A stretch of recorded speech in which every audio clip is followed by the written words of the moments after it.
Online students, am I audible and visible? Please tell me.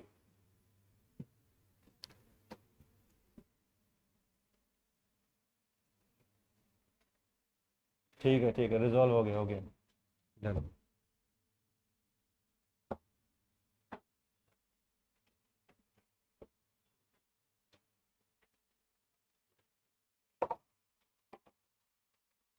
Late everybody come. 2-3 minute रुक जाओ.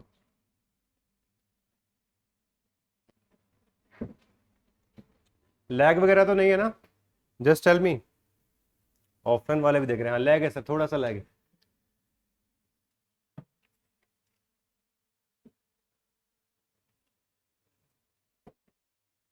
PPT वगैरह दिख रही है?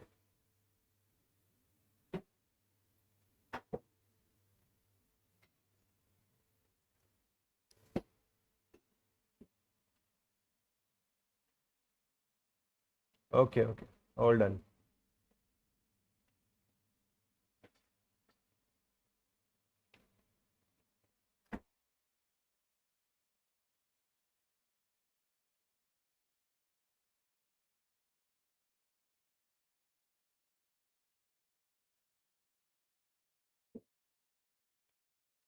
So we were discussing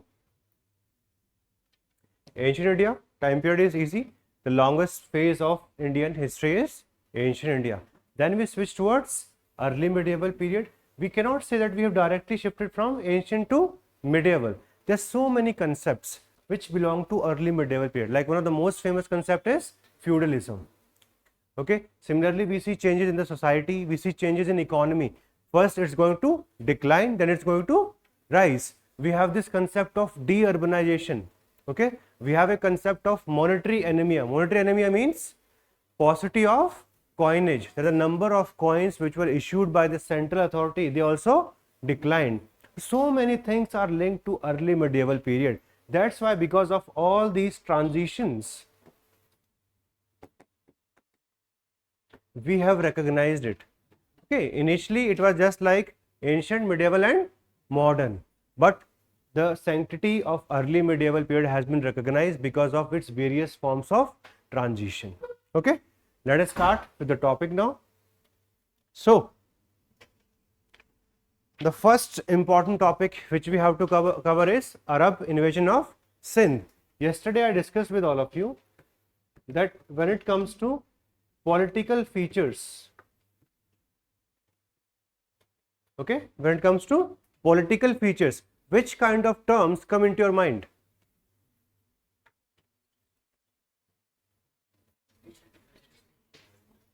Okay, there will be something about administration, but what kind of administration? It could be centralized, it could be decentralized. Okay, these are the various terms which come into your mind.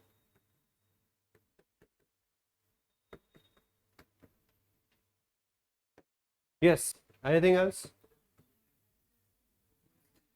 The type of polity that we may have.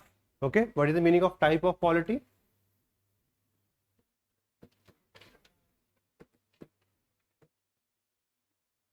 समझना पड़ेगा. देखो, whenever somebody say political features, what kind of things come into your mind?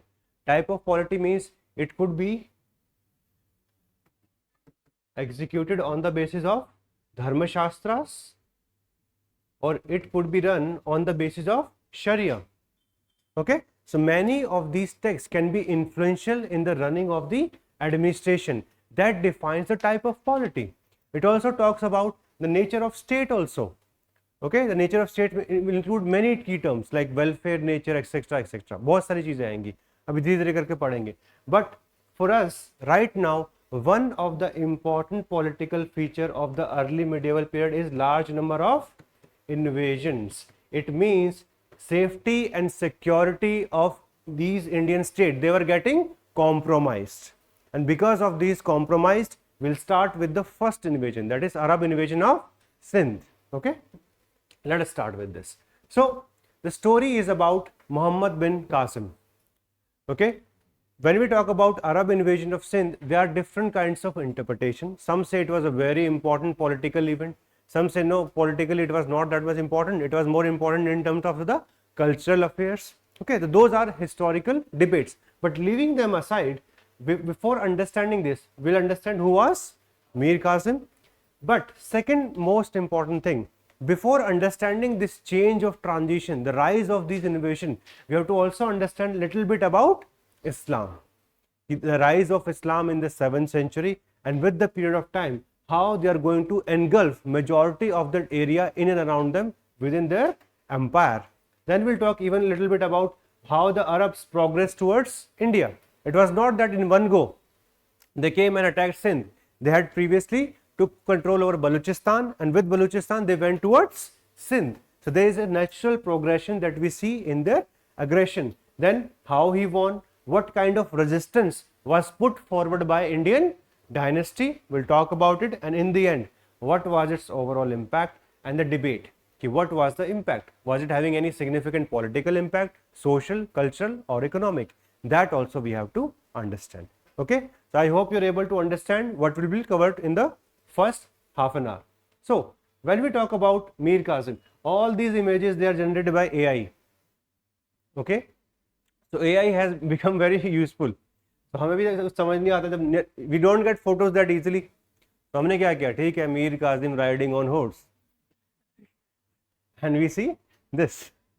Okay, so all these are AI generated. तो दिखने में थोड़ी सी rich लगती है ना, ऐसा लग रहा है बहुत बढ़िया इमेज है, कहाँ से मिली सर, कौन सी बुक नहीं है ये, these are imaginative in nature.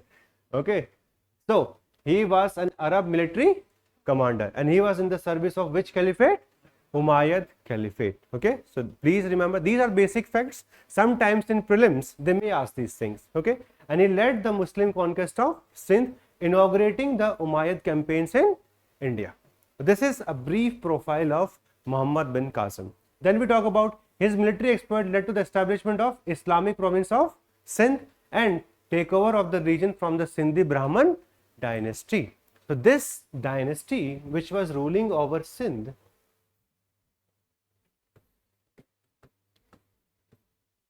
in paper 1, all of us understand that we should always focus on sources. Whatever information that we have, it has come from some source and we have to mention that source in our answer.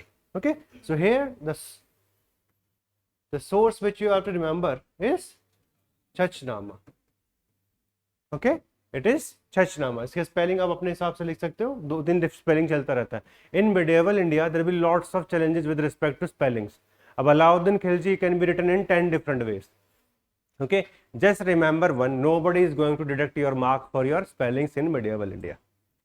Is it clear to all of you? वो panic create नहीं करना रोज की sir इसके spelling कल तो अलग था आज अलग है. That is always going to change a little bit as per the sources, but Chachnama is the source. Okay, so the story is about a Brahmana. His name was Chach and he was able to capture the power of the throne, okay, in Sindh region. And after Chach we see the rule of Dahir, and Dahir was the ruler of Sindh at the time when Muhammad bin Qasim came towards India. So initially he was successful against the Arabs, but when Qasim himself entered this specific area, he was able to defeat Dahir. The whole story of Sindh centers around the power of Dahir. And what is the source? Chachnama. Please remember the source. Okay, whenever a question comes with respect to Arab invasion of Sindh, in the introduction can we write? What can we write in the introduction? I am just now introducing you to answer writing. So what kind of introduction can we write? The Arab invasion of Sindh happened in early 8th century. If you can't remember the dates, if you can remember the dates, 711, 712. Okay, under the leadership of Muhammad bin Qasim.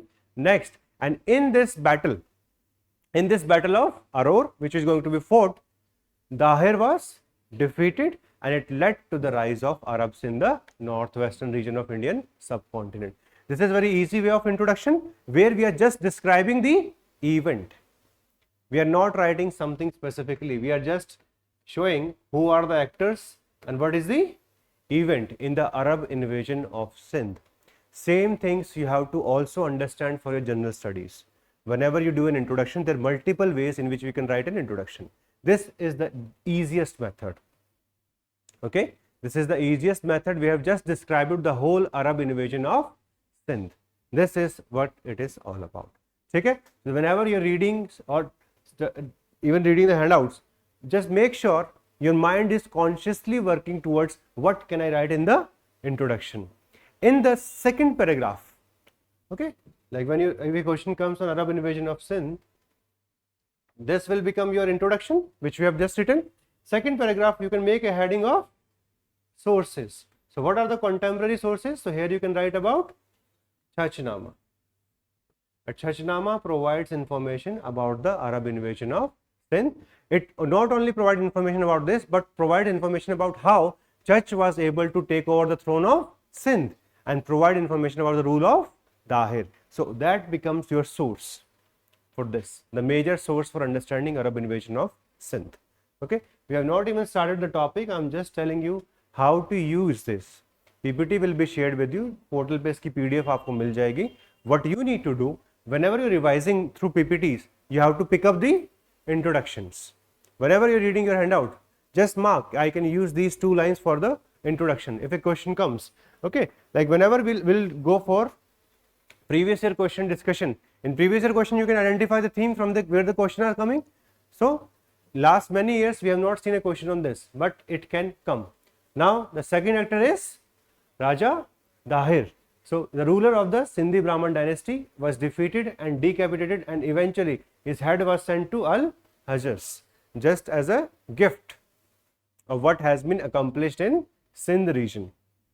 Okay, so if somebody is sending decapitated head as a gift, it means there may be some factors why eventually it was done. What were the factors responsible for this? So whenever a question will come on Arab invasion of Sindh, they will ask you what were the factors responsible for this.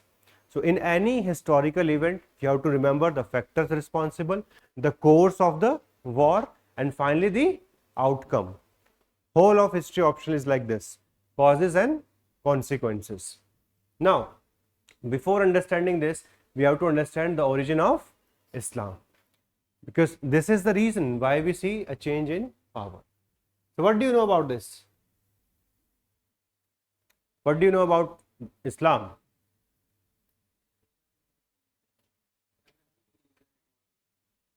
So the areas at least you can remember: Makkah and Medina. Okay, and who was the initial prophet?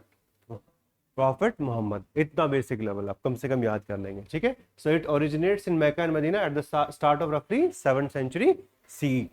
Okay, they regarded Islam as a return to the original faith of Abrahamic prophets. So there have been many prophets in the same area. Okay, so you see a return to the same, but this time with the purest way, that is complete submission to the God. Because in every religion there is a different idea of God. Okay, like here it is about complete submission.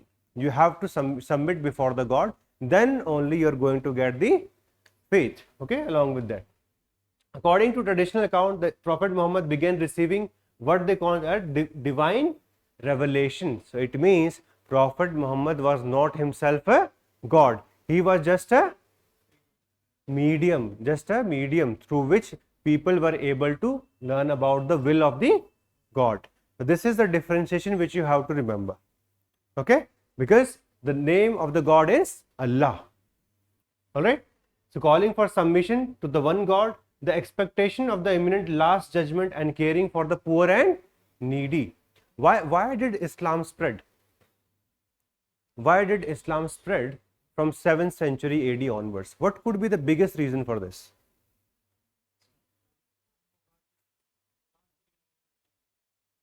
So first was the doctrine of equality. It believed in brotherhood, number 1. Second, it believes in charity also.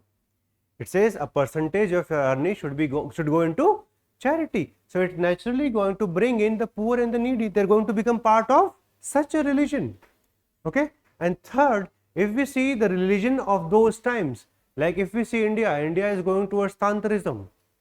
Okay, so religious ideologies are going to decline or decay after a period of time.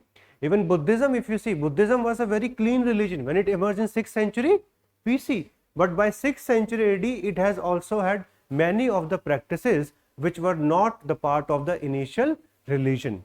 As a result, whenever the religious aspirations are not respected, okay, people are going to shift towards other religion, and this was the case with Islam.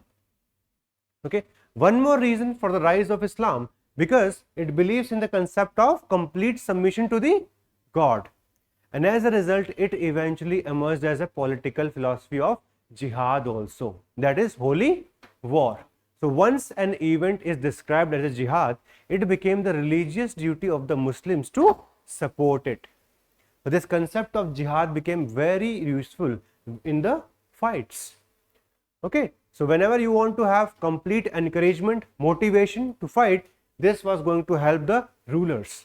So because of these factors, Islam was going to become one of the most popular religion.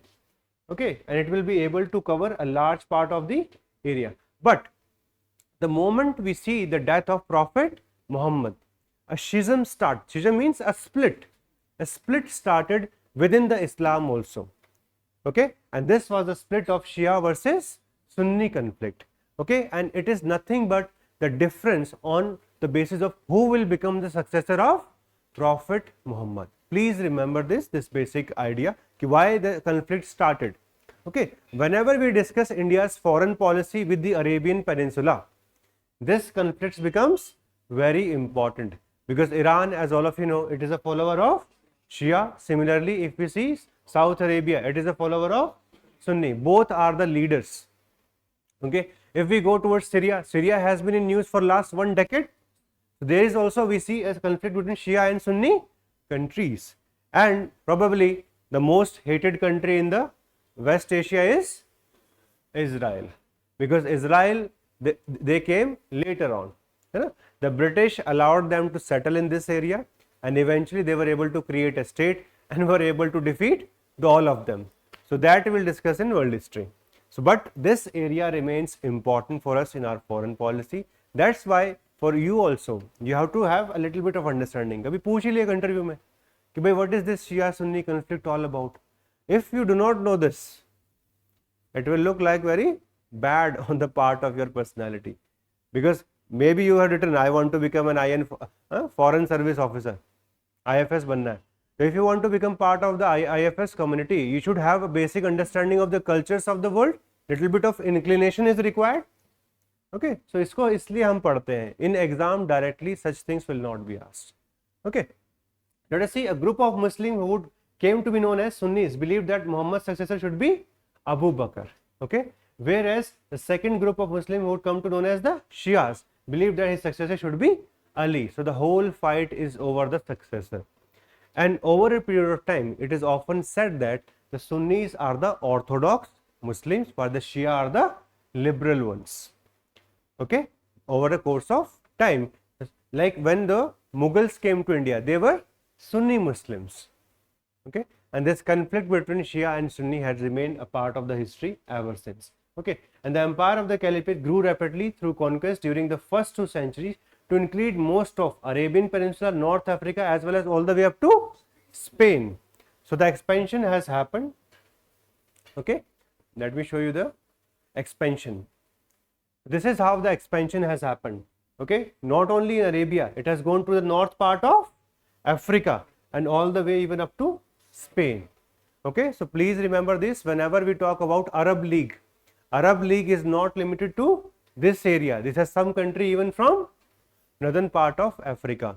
Whenever such questions comes in prelims, okay, in prelims these kinds of questions will come. Which of the following are part of Arab League? Which of the following are part of this? Which of the following are part of this organization? So from history you can get a little bit of idea about these topics also.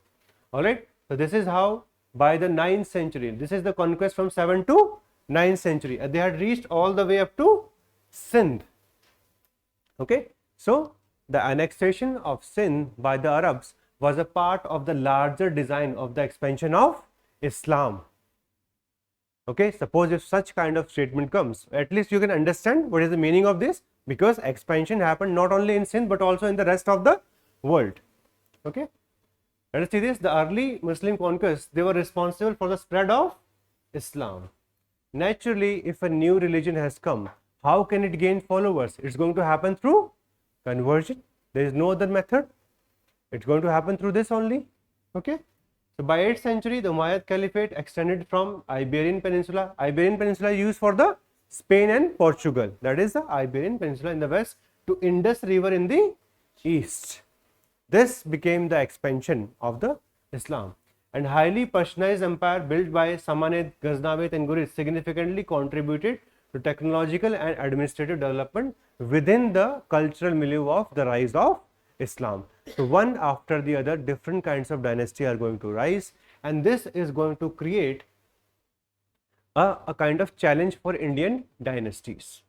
Okay, challenge will be in terms of politics also, challenge will be in terms of religious ideologies also, because out of this trend we'll see the rise of Sufis, who will be the most liberal of those times. Okay, the Sufis, when they come towards India, like all of you will be aware about Chistis, they are the most famous one, known for use of music for the sama with the god, है ना, समा बांध देने वाला, है ना, सुना ही होगा बॉलीवुड के सारे गाने घूम फिर के इसी के यही थीम्स होती है वहाँ पे. Alright, but anyway, Islam became very prominent because of its political unity. It became prominent because of its forward-looking ideas, and it was able to garner support from kings as well as people of these land. Okay, and it was able to incorporate many of the local regional factors of these areas which they were trying to conquer for themselves. Okay, this is how we see the rise of Islam from 7th to 9th century.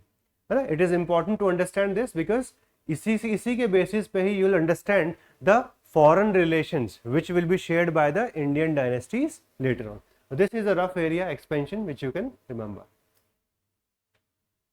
ठीक है? So what was the process? How did they come towards India? उसको समझना पड़ेगा अपने को. ठीक है? It didn't happen in one go. है ना? This is the area which they were able to conquer, but this did not happen in one go. So first they invaded which coast? Makran coast, and took over Balochistan. Balochistan is the largest province of Pakistan, roughly 44% of its geographical area. So this is one of the most important part. Okay, and just like Kashmir, it was also the area which they tried to get under through mischiefs. And so all of you are also aware, time and again there are disturbance in the Balochistan region. This area is very important with respect to its natural resources, and this was also the initial home of Indus Valley civilization. Okay, so this was the first part. So before coming towards Sindh, they had already taken over this area of Balochistan. All right, I hope this much is clear.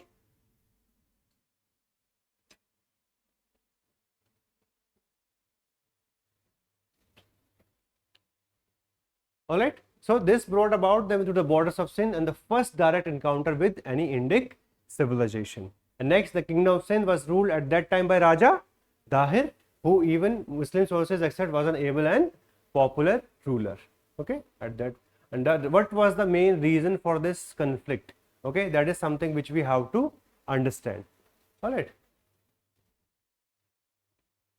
So the immediate reason was with respect to that some gifts were sent by the king of Sri Lanka all the way up to the caliph, but because of these various pirate activities which were there in the along the Arabian coast, eventually they realized that the Raja Dahir is not taking significant steps to stop these pirates. So both these Arabian coast and the Makran coast, both of them, they were affected by the various pirates. So issue should hota on the pirates. Okay, it starts on this. So let us see. According to Vic, Umayyad interest in the region was galvanized operation of Maids. Maids were a tribe who used to engage in piracy, who used to engage in these pirate activities, okay, in their barge, and now they went focusing on the Arab shipping. Because of this, they were able to affect a significant amount of resources of the caliphate. So issue starts over which issue? Piracy. Piracy in the region. Second, at this time, Sindh was the frontier. Okay, so naturally, Hajar's governorship, they asked maids of Debel. Debel is the area near Karachi. है ना? Karachi के आसपास वाला area है, and had kidnapped some Muslim women traveling from Sri Lanka to Arabia. So they used to indulge first in piracy, and second, at this point of time, they also took over control of some of the women who were traveling from Sri Lanka to Arabia, thus providing grounds for the rising power of Umayyad Caliphate that enabled them to gain a foothold in Makran, Balochistan, and then eventually Sindh region. Since their interests were getting affected in terms of economy as well as culturally, they had to ask Dahir that you should stop this. But Dahir replied, I have no control over this region, and this became offensive. So they said, if you are not able to take care, we are going to come ourselves. So first they came towards Makran, and then eventually they came towards Sindh. This is the story behind why this Arab invasion of Sindh happened, and you have to remember this. Okay. When Hajjaj asked Dahir for the release of prisoner and compensation, he later refused on the ground that he had no control over those, and he sent expedition to raid India.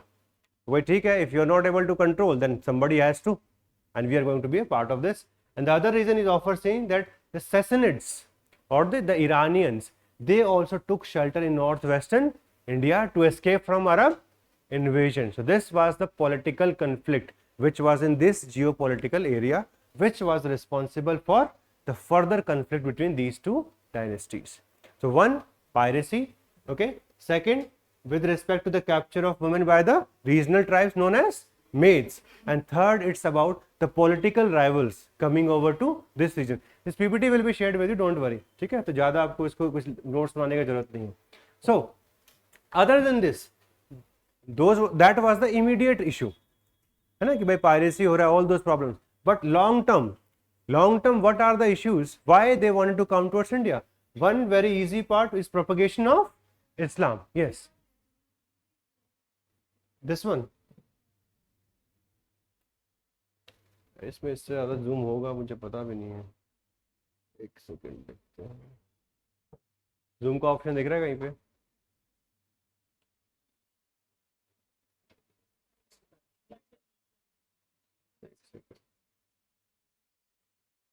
में 100% पता नहीं कहाँ पहुँच जाएगा ये.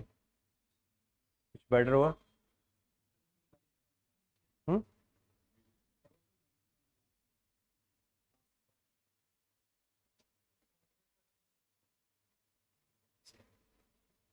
इसको बड़ा भी करेंगे. एक सेकंड प्रेजेंट करके देखते हैं.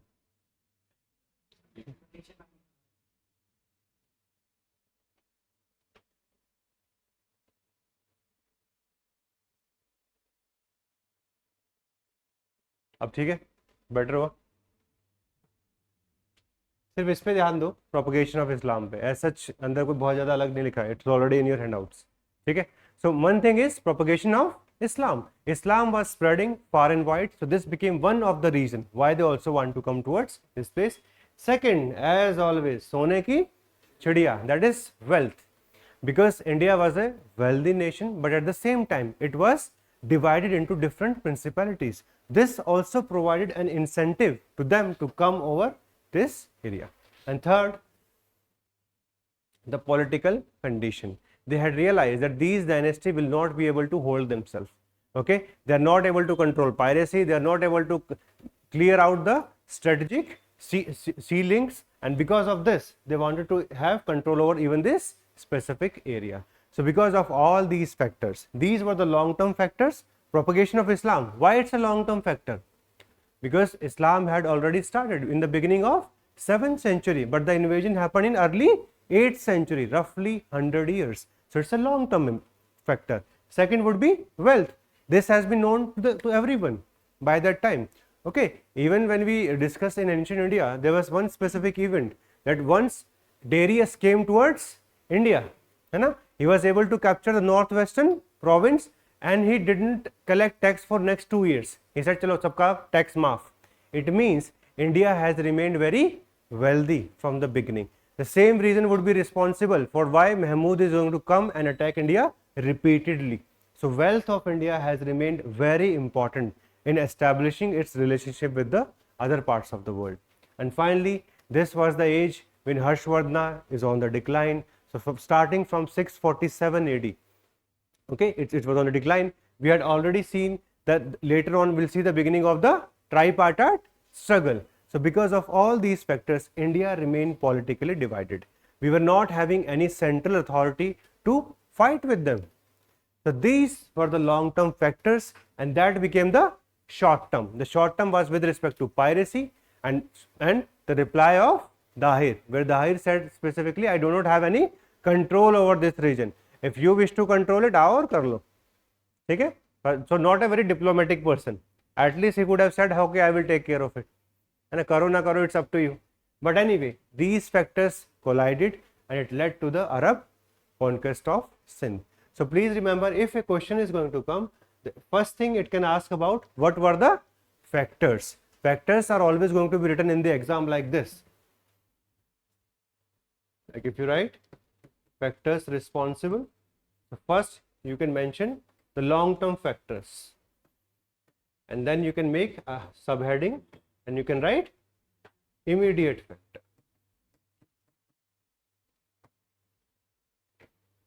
Okay, we'll write an answer after this topic. We'll write today. So I'm just telling you, by long-term factors you can make a subheading and then you can make a heading for immediate factor. But this led to the extension of the conflict and the final showdown. Okay. All right, students, is the PPT visible now? वैसे इसमें कोई बहुत ज़्यादा है नहीं है such information. It is just for the sake of understanding. More important are maps. Okay. So Muhammad bin Qasim was not the first commander who came towards India. Okay. Before him there was one more, and his name was Budail, Budail. So he also came. Okay.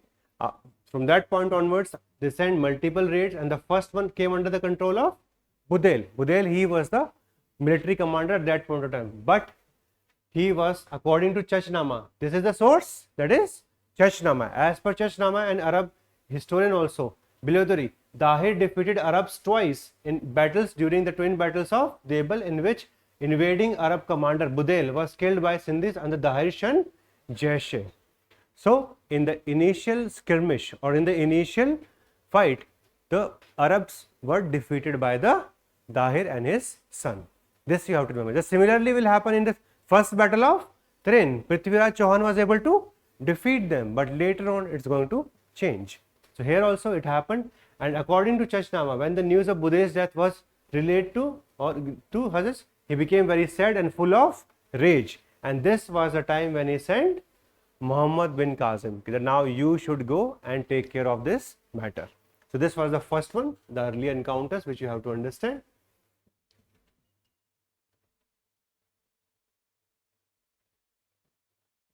Okay, so first Muhammad bin Qasim, he'll attack Table. This is the area.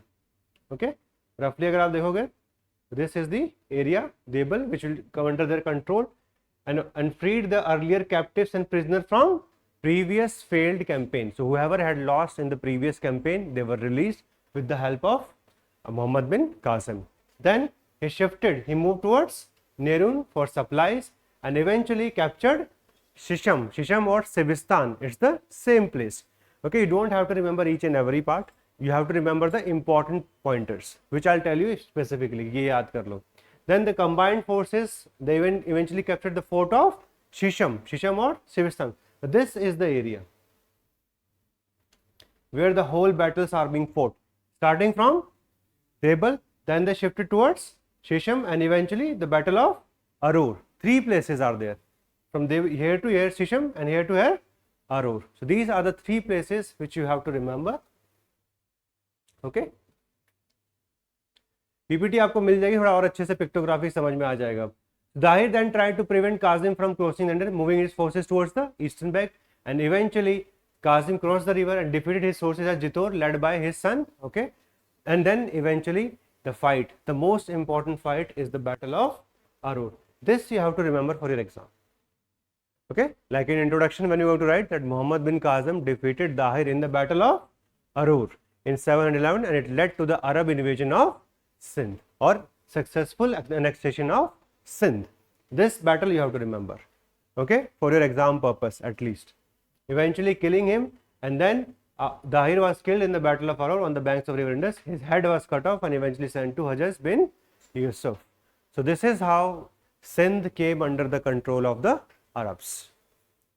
Okay, this is the political scenario which all of us have to understand. Not that much difficult. So what are the important forces that we can see in this specific 8th century beginning? First, we see the rise of Islam. Once we see the rise of Islam, it eventually became a worldwide force. Second, Indian political dynasties were not able to come up with fine level of administration. They were not able to check piracy, etc. in their nearby area, and this became one of the reasons for the conflict with the caliphate. Okay, already having wealth as well as having been politically divided, this provided the incentive for the invaders to come towards India, and as a result of this, we see the fighting of the Battle of Aror, and in this battle, we see the death of Dahir. So this is the first major intervention from Islam towards Indian subcontinent. Okay, this is the first, but it's not going to be followed by very multiple victories. It's not going to be followed by very main political activities also in this region, because Muhammad bin Qasim, he was killed very early, and this is the story about. Okay, जो मैं आपको आगे बताऊंगा. The story is about that once he was able to win, okay, he sent 2 daughters of Dahir to the caliphate, and they lied to the caliph that they had already been raped by Muhammad bin Qasim. So the caliph became incensed, and that's why Muhammad bin Qasim was killed. So that's how it is often said that revenge was taken by the daughters against the commander. Okay, so since Muhammad bin Qasim, who was a very powerful commander, itself died within 1 or 2 years, this became very less likely for them to capture the rest of the areas in the nearby territory. Okay, so first we'll understand why Qasim won. So what factors can you identify? First would be superior military equipment which they were having, number 1. Second, troop discipline as well as leadership.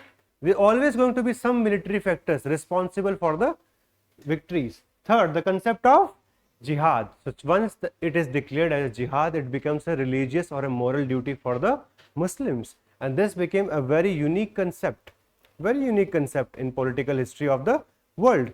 Why all the military people, they are using jihad in order to fight with their adversaries. This same will be done by Babur also later on. Okay, please remember the concept of jihad is having a political meaning also.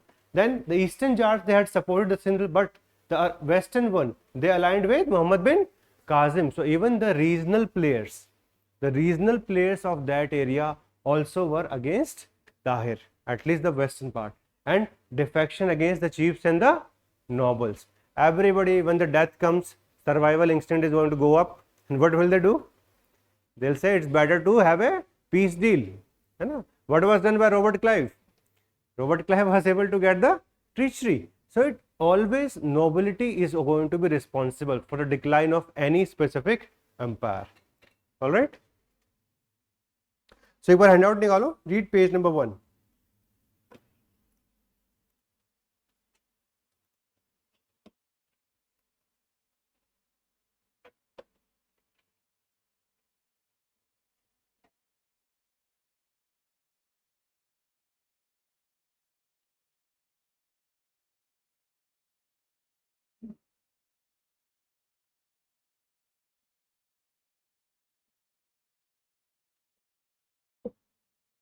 Handout, Lakshmi, you can download. Okay, it is in the portal itself. वो check करना, इनको अगर handout नहीं आ रहा तो एक बार call करके समझा दो कहाँ से डाउनलोड करना है.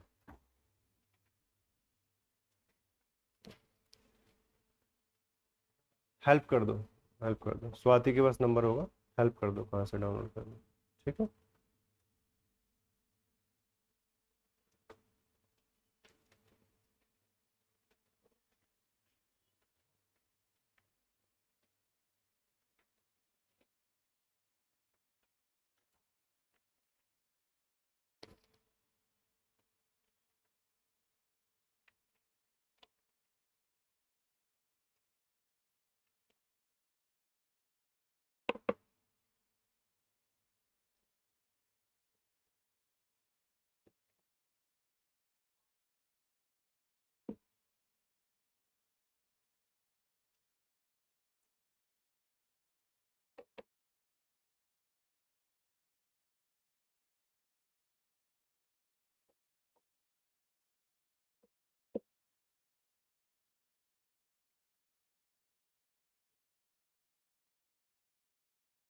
Let us see the introduction.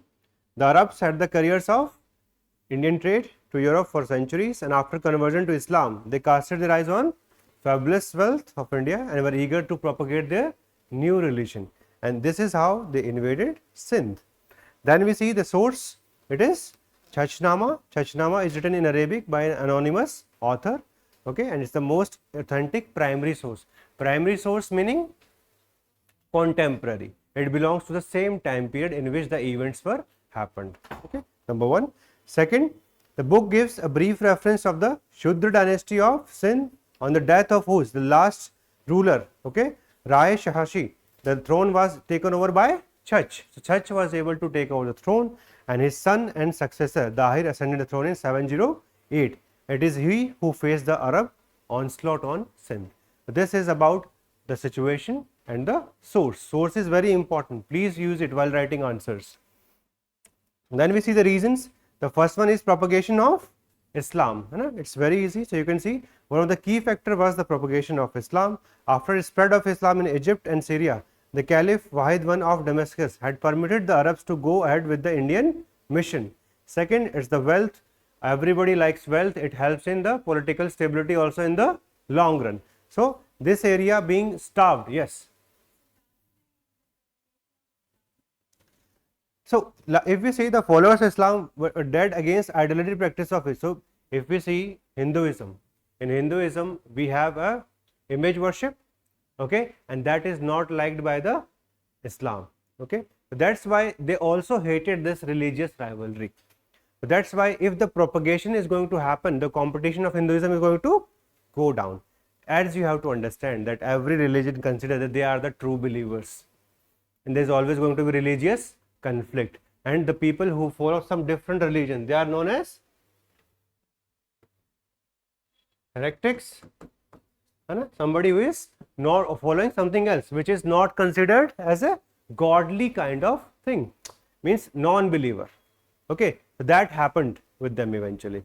So since they were not liking the fundamentals of Hinduism, they were under the impression that if they are able to capture this area, eventually they will turn into Islam. That's what it is all about. So they thought the spoliation of the idolater would be a means of earning. So it means that by taking over their temples were the source of wealth. You go to Tirupati, they are not just ideals, they are bricks of gold. Okay, so for them it is just wealth. Okay, for us it may be religious. For the people who are not following that religion, eventually they just see that wealth. In India there was a dichotomy at this point of time. Temples were the rich magnates.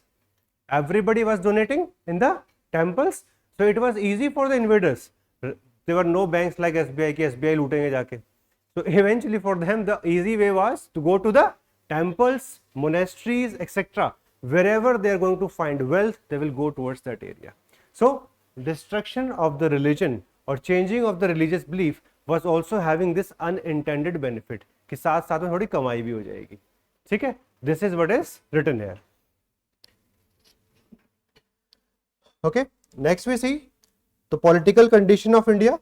The political condition, as we can see, it was now eventually on the downfall. There was no single dynasty having complete control over the central part of India, and the Indian subcontinent were divided into various dynasties. So they had realized that they are not going to find a very strong force when they are going to fight with the Sindh. Okay. Next we see the immediate cause, which I have already made you understand. It is about the issue of pirates and also the capture of the women by these pirates. That became an issue on which the caliphs had directed the Dahir that he should be able to release them, etc., etc. But he said, I have no control over this region, and that's how we see the beginning of the invasion in this area.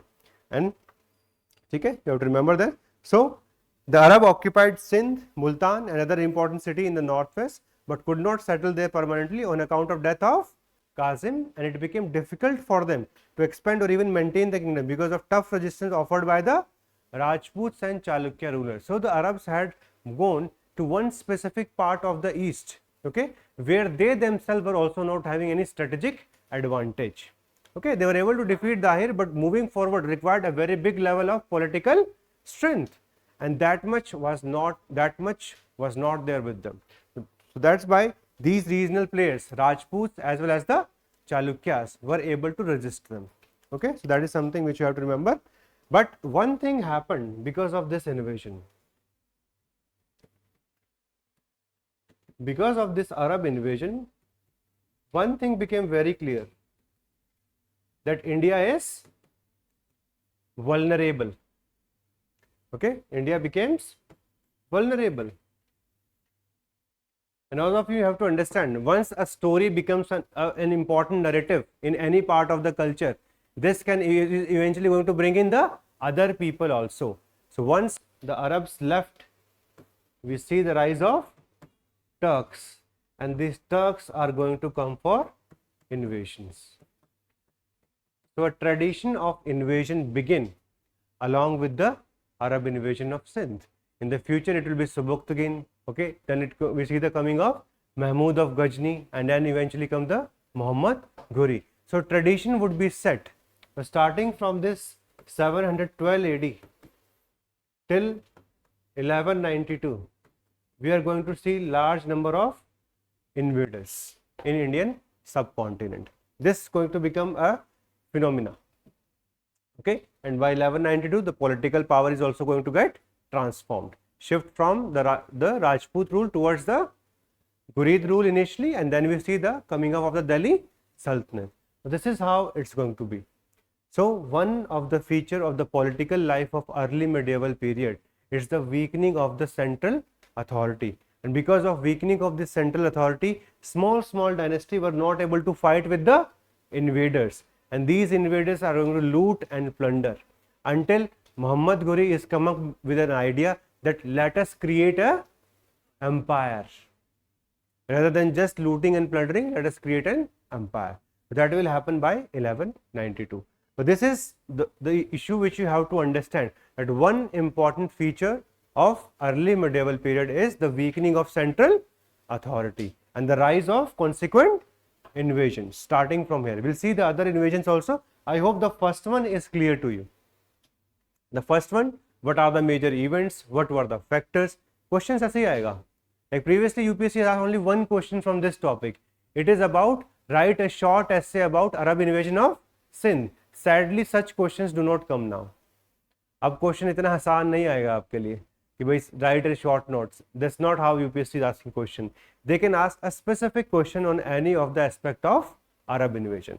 Like it could be that critically analyze the impact of Arab invasion. So when somebody say critically analyze, it means you have to see each and every dimension which is possibly linked to Arab invasion of Sindh. So we'll see its impact on polity, economy, society as well as religion. We'll see each and every aspect of it.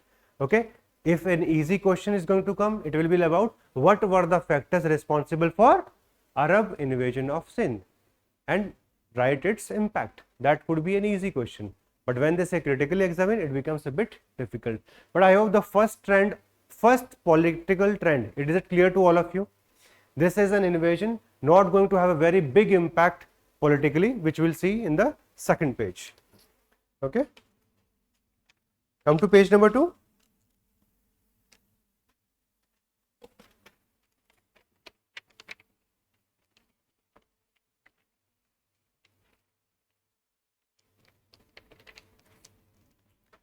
Page number 2 talks about the significance of Arab invasion. We have to see it politically, economic, social as well as culturally. Okay. Let us see the political significance. So the initial political significance, what was this? We see a transition of power and this dynasty came to an end. Okay. And Arabs, they became the master of Sindh. This is the initial impact of polity. But let us see, the advent was of little significance because what were the problems? Arab rule was limited to a small area, and second, continued only for a brief period. Okay, so it did not affect the general political condition in northern part of India.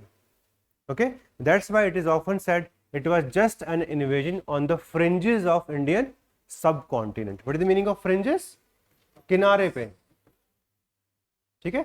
So it was one of the political invasion which affected only the fringes of Indian subcontinent. They were not able to expand towards the Indian heartland.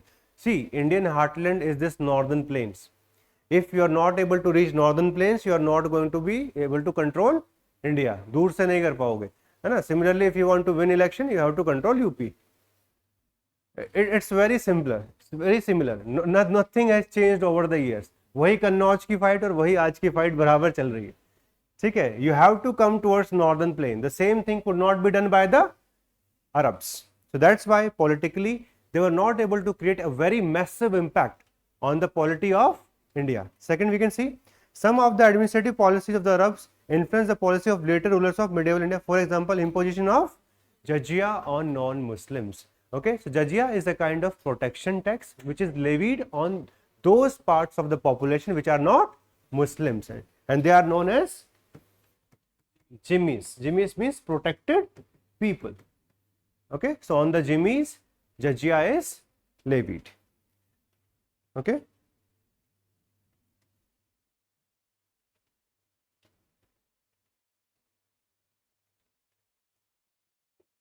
So because of lack of expansion, these Arabs eventually left this area by the end of 9th century. You can write it down in your handout. And because of lack of political expansion, the Arabs left this geographical area by the end of 9th century.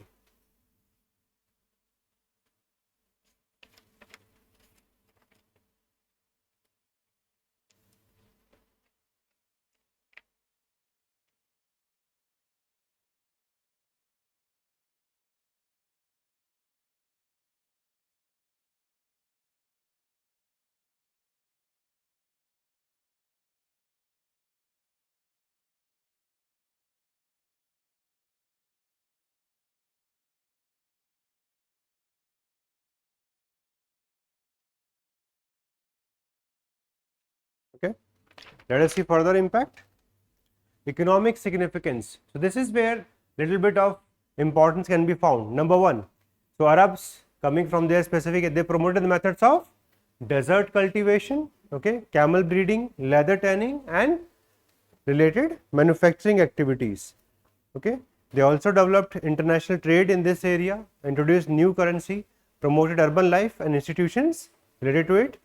All right, they opened the way of communication to other Islamic regions also, and because of that town planning, okay, town planning was also done by them. So subtle level of urbanization increase, horses and camels were brought from other areas, and eventually this developed the transportation networks in the region. Okay, so majorly politically it remains a lack of a performance of the Arabs. They remained limited to Sindh, but in economic affairs eventually they were able to bring new things, like they were able to come up with desert cultivation. What are the examples of desert cultivation? Dates, like सबसे famous तो dates ही हैं, हम सब खाते हैं, है ना. और क्या क्या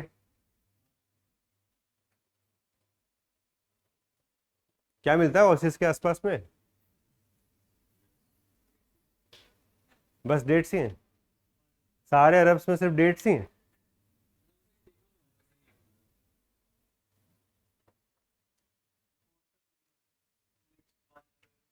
मिलेट्स, बाजरा, सीधा बाजरा पे चले गए. राजस्थान और सिंध में थोड़ा डिफरेंस है. एनीवे, ठीक है, चलिए. Social significance, if we see, so demographic changes it happened naturally. People came from outside. What is the meaning of demographic changes? The composition of the population was going to change. So more people came from outside, as all of us can understand.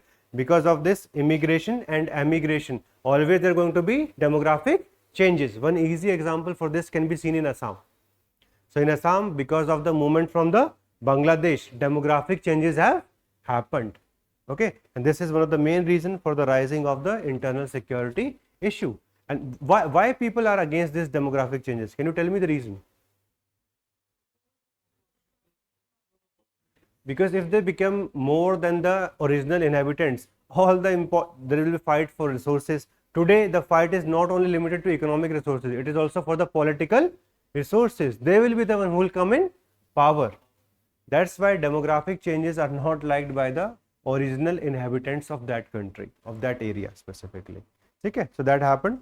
Cultural, we see the spread of Islam. So this is the time where the spread of Islam is going to begin. All right, and with the slowly within next 2-3 centuries, we see the rise of Sufism also coming. Sufism didn't come that early. Try to understand. We will discuss it later on. When it will start. Okay, but with the period of time, even Sufism will become a part of Indian culture. Spread of Indian culture and knowledge. So this is important. Whatever important texts were there in India, they were translated by the Arabs and they were taken to Europe. So through this, India's culture, India's science and technology, all these things, they had traveled all the way up to Europe. So this led to the eventual cultural significance, and many of the parts of the culture of Arabs, they also became part of India. So this is always going to happen. Whenever there is intermingling of 2-3 cultures, they are always going to influence each other. So that's the third part which you have to remember. So just see the conclusion. The conclusion is this. Thus, it can be concluded that real significance of Arab advent was in cultural sphere, which laid the foundation for Indo-Islamic culture. It didn't come in the political. Why not in the political? It didn't come up with any specific institution, okay, which could have some distinct features. Second, they were not able to expand themselves all the way up to the Gangetic Valley. They couldn't fight for the Kannauj. Okay, that's why politically they remained more of a small dynasty and left Indian subcontinent altogether by the end of 9th century. So the political impact didn't sustain. What is the meaning of political impact? Like when we talk about Second Battle of Tehran, they were able to create empire, and that continued for the next 300 years. So that is some impact. They were able to change all the administration of India. Like all of us understand, they began with which system? Ikta system. The system was brought in. Military, we see imperialism after Alauddin Khilji going towards South India, expanding his dominance even in northern India. That is political and military impact. Same kind of things did not happen during the time of Arabs. So this remains a very subdued part in the political realm. But in the rest of the areas, we do see cultural influences, economy, social as well as cultural. That's why if this question comes, this is a correct assessment of the Arab invasion of Sindh. That politically it is not that much significant, but in the cultural sphere we have certain influences. Is it clear to all of you? This is the first topic that we are discussing from political part of early medieval period, Arab invasion of Sindh.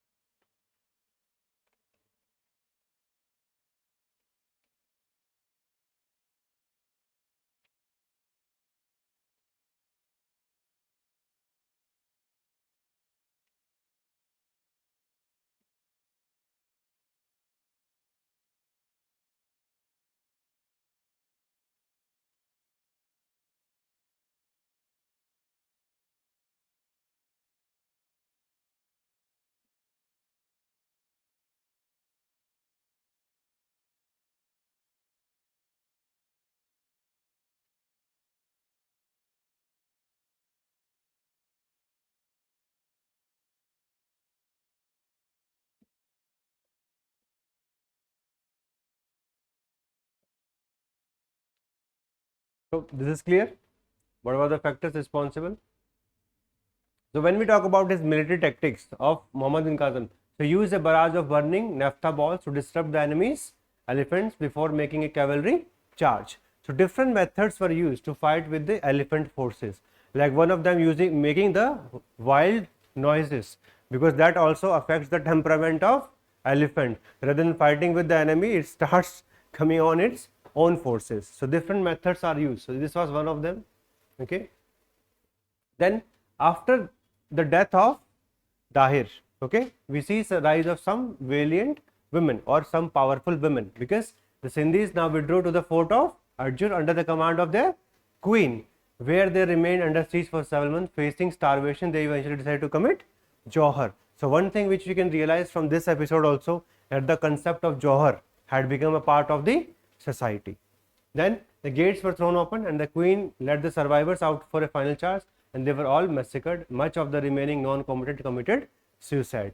So in this region there was a change in the political transformation. The story of revenge I have already told you, that once the daughters of Dahir, they were taken to Caliph, they lied to the Caliph, okay, that we have been raped by Muhammad bin Qasim, and as a result he realized that this is not the way that a Caliph should be treated. So eventually Muhammad bin Qasim, he was killed. Okay, so this is the revenge by the princess. Then this is about the story of resistance, how they were not able to expand towards the east or towards the north. What were the factors responsible for this?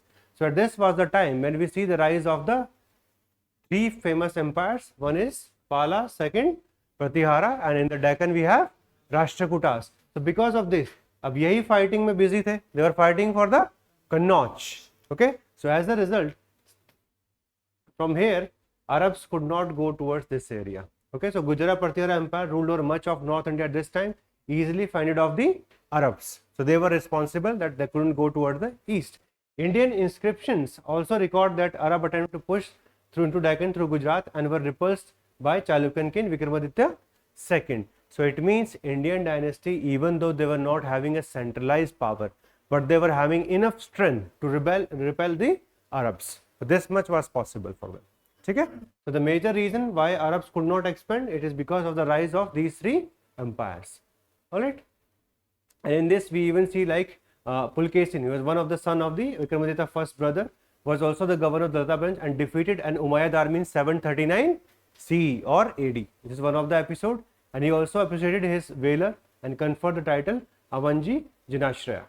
Okay, and even Danti Durga was the founder of Rashtrakuta dynasty. So he had also fought against the Arabs, okay, by helping these Chalukyas. So that's why, because of these Gujarat Pratihara, Rashtrakuta and Palas, we couldn't see the expansion towards the east. Okay? This reason you can remember why they couldn't do this.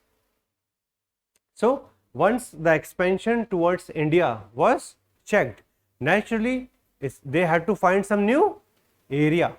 So which area were they going to go? They went towards Central Asia.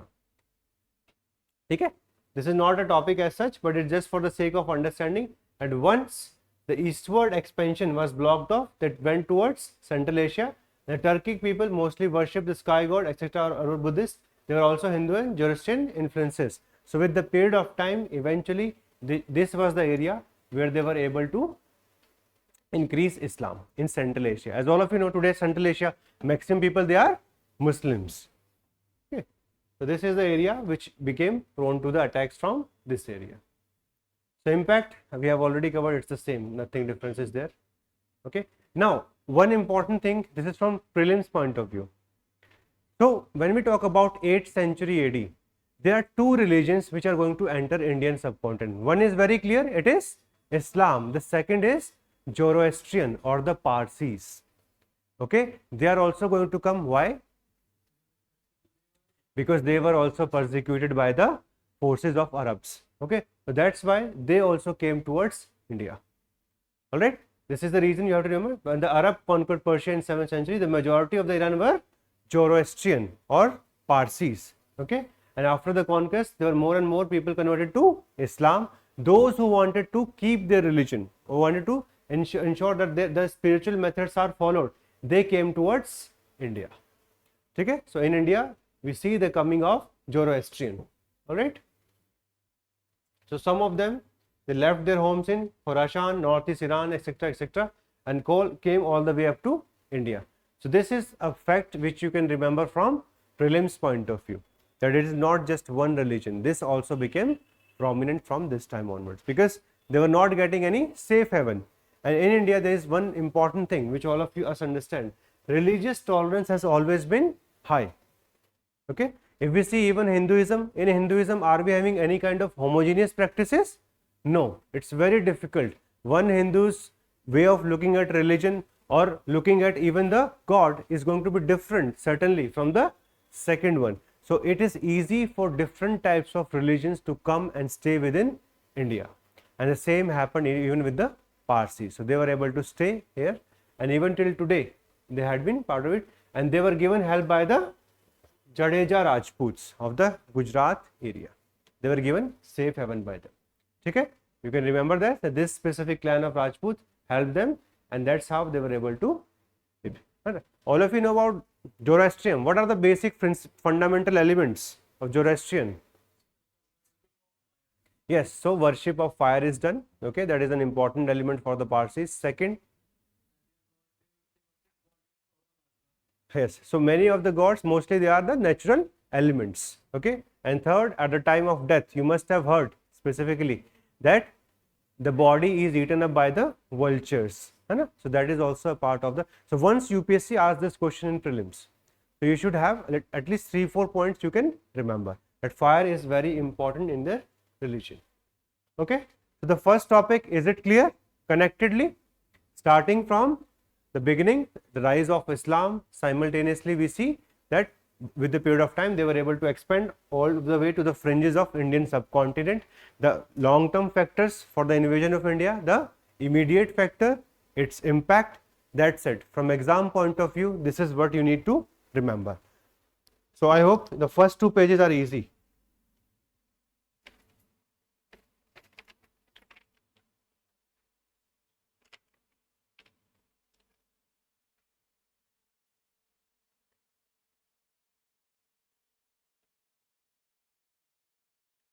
Ankitesh, you are asking about 4th point. Okay, so it's like this.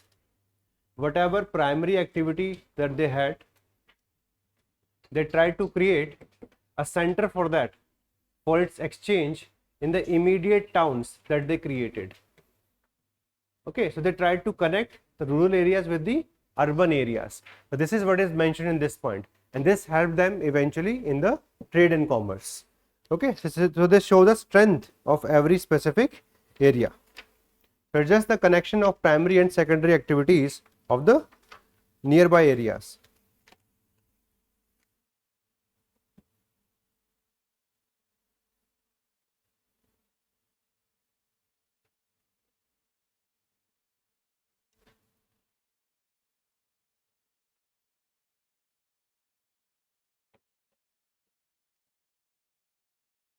Now, a second important topic when you talk about polity is the rise of Rajputs.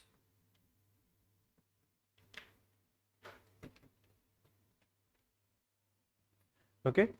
Now, when we talk about the origin of Rajputs in Indian history, there are so many explanations. Everybody has an explanation. कैसे हुआ होगा, क्यों हुआ होगा? Because as such, we do not see their mentioning even in the earlier text. Okay, the word Rajput has come from Rajput, that is the son of king. Okay, the word is a corrupted form of Rajputra. But in Indian history, there are so many explanations. That's why UPSC has put a topic itself. Topic is origin of Rajputs. What are the different explanations? So there can be different types of explanation. Let us first see with the introduction. Okay, so the rough time period is from 9th to 11th century. This is the time period where we see the rise of Rajputs. The period between 9th and 11th saw the emergence of various warrior castes. These were military ruling clans which ultimately coalesced into a single caste. It means many of the Kshatriyas during this period, they were trying to increase their mobility.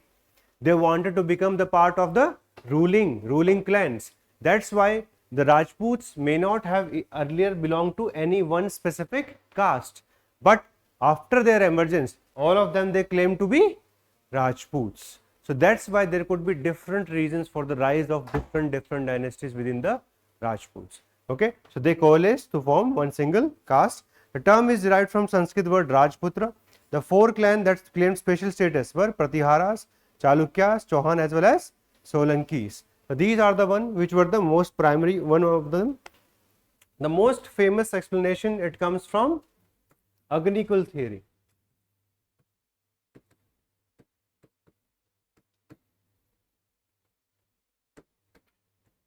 The Agnikul theory says that sage Vasisht, he went to Mount Abu, hill station. किस लिए जाते हैं hill station? To take some rest. But he didn't rest. What he did?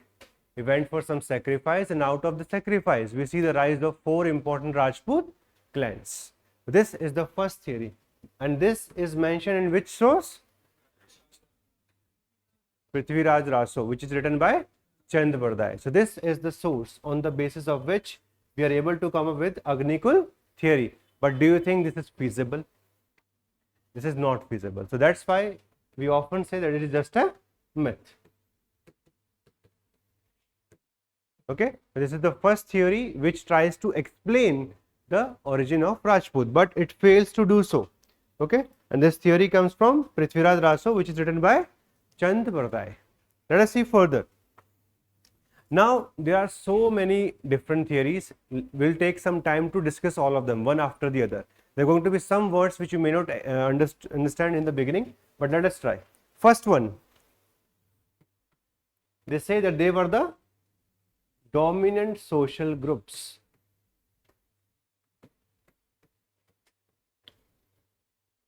Let us see the meaning of this. So the practice of new social groups claiming Kshatriya status became widespread in early medieval period. Why did it become widespread? What is the reason for this? Yes, there is no central authority. Since there is no central authority, it gives a lot of incentive to the regional powers. So opportunity is there. That's why many of the castes during this time they tried to claim Kshatriyas. So let us see what happened next. The Kshatriya status was eagerly sought after by emergent social group who essentially looking for legitimization of this newly acquired power. So once they claim this, it's going to bring in legitimacy. It's going to bring in legitimacy. Okay, and this theory comes. Okay, eventually is said by Hermann Khulke. He is one of the historian who talks about this concept as Kshatriyization or Rajputization. It means whoever were dominant in their social group, in their area, they tried to claim Kshatriya status. And why were they going for Kshatriya status? So that they can rule in their specific area. So many social groups in their specific areas were able to do so. This is the second theory.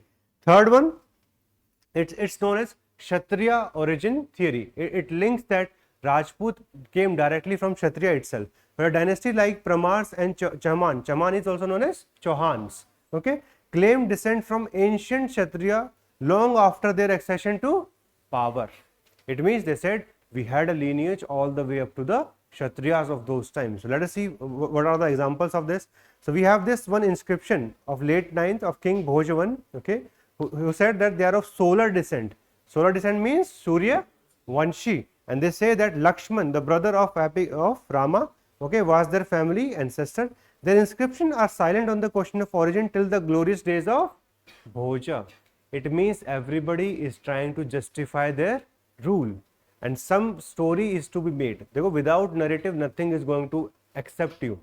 Like when Modi ji comes to power, he says from Chaiwala to Prime Minister. So it's a story should be there. If narrative is not built, nobody is going to accept. And in those times, it was not. Like in today's democracy, it becomes a romantic kind of story when somebody rises from the below and goes all the way up to the top. At that point of time, whenever you're going to do this, you require legitimacy. And this legitimacy was going to come from claiming a Kshatriya descent. We are from here directly. Okay, next we see this affidavit tradition of solar descent can be linked to the period of Gujra Pratihara political dominance. So what different theories we have seen so far? First one is Agnikul theory, which is a pure myth. Okay, it says that sage Vasishtha went to Mount Abu, did some sacrifice, and out of the sacrifice, the 4 major clans of the Rajputs came into picture. Second is given by Hermann Khulke. He says that various dominant social group of different areas, okay, what they did, they started claiming the Kshatriya status. For what purpose? To legitimize their political power. This is going to happen. And the third one is that they directly claimed Kshatriya in their various inscriptions. Now all of us try to understand that there are two classes. One is the political class, the other is the religious class. Both are dependent upon each other. The political class is going to conduct certain sacrifices, and during these sacrifices, the religious class or the Brahmanas during this time, they are going to get some dan and dakshina. While if this religious class is going to create the kundali, okay, or the lineage, it's going to legitimize the political class. That's why both of them, they were dependent upon each other. So it did not happen in isolation. Both were trying to justify each other, and this is the reason why Bhakti movement could not rise in North India. And some historians have used the word that it was Rajput Brahmana alliance which was responsible for the lack of rise of Bhakti in North India. Even though Bhakti movement rise from 7th century onwards from the South India, could not come towards North, because we see the rise of new political power, and this new political power required legitimacy which was going to come from religious class. तो ऐसा नहीं हो सकता ना कि भाई you are telling me I am Chandravanshi Suryavanshi नाम से नहीं भक्ति मूवमेंट लेके आओ. You will say where is dan and dakshina. So it becomes important for that. So this is the third theory which tries to use the inscriptions as a source. Okay, inscriptions are being used as a source for understanding that some of them are claiming lineage all the way, like in this case the Bhojavan, he is claiming lineage all the way up to Lakshman. Okay, this is the third theory. Let us see the fourth one. Some of them, they say we are a mix of Brahmana and Kshatriya. As all of us can understand, when the initial duties were given by the Dharma Shastras, so there was a rule with respect to marriage. And what was that? That everybody should try to marry in their own varna. But what is going to happen if different varnas are going to marry? Like suppose a Brahmana marries a Kshatriya, what will happen then? Okay, so it is known as varna samkara. Okay, means we see proliferation of different kinds of caste as the result of the marriage between different varna. So here they are trying to use this theory that it is a mixed Brahman Kshatriya status. Let us see. So sometimes they claim a descent through Brahmana mother. Okay, scholars consider this to be part of complex process of social growth. And let us see further. So Brahmana Rajput alliance had many political and cultural consequences. Rajput, acting as champions of newly expansionist Hinduism, symbolized their power by building grand temples and endowed them and the priests with large grants of land, gifts. Okay, and the Pratiharas of Mandor are said to have descended from Kshatriya wife of a Brahmana, thus laying claim to Brahmana Kshatriya status. Even the Gulias of Mewad and Chauhans of Shakambari have also referred as Brahma Kshatriya. It means for the understanding of different clans, we have to come up with the different theories. एक theory से कोई satisfy होने वाला है नहीं. So what are the theories so far? First one was easy, Agnikul. Second was dominant social groups were directly going and saying we want the Kshatriya status. Third one, direct lineage is being traced to the Kshatriyas. And the fourth one, it talks about the status between Brahmana and Kshatriya. This is the fourth. So from different sources, we found different kinds of theories are being used for the interpretation. Because for all of us, it is not that easy to understand how the Rajputs came into the scene.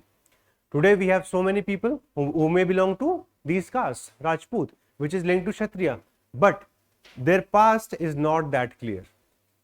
We are trying to understand how in the early medieval period so many Rajput clans are going to rise. What change happened all of a sudden? ऐसा क्या हो गया भाई? है ना?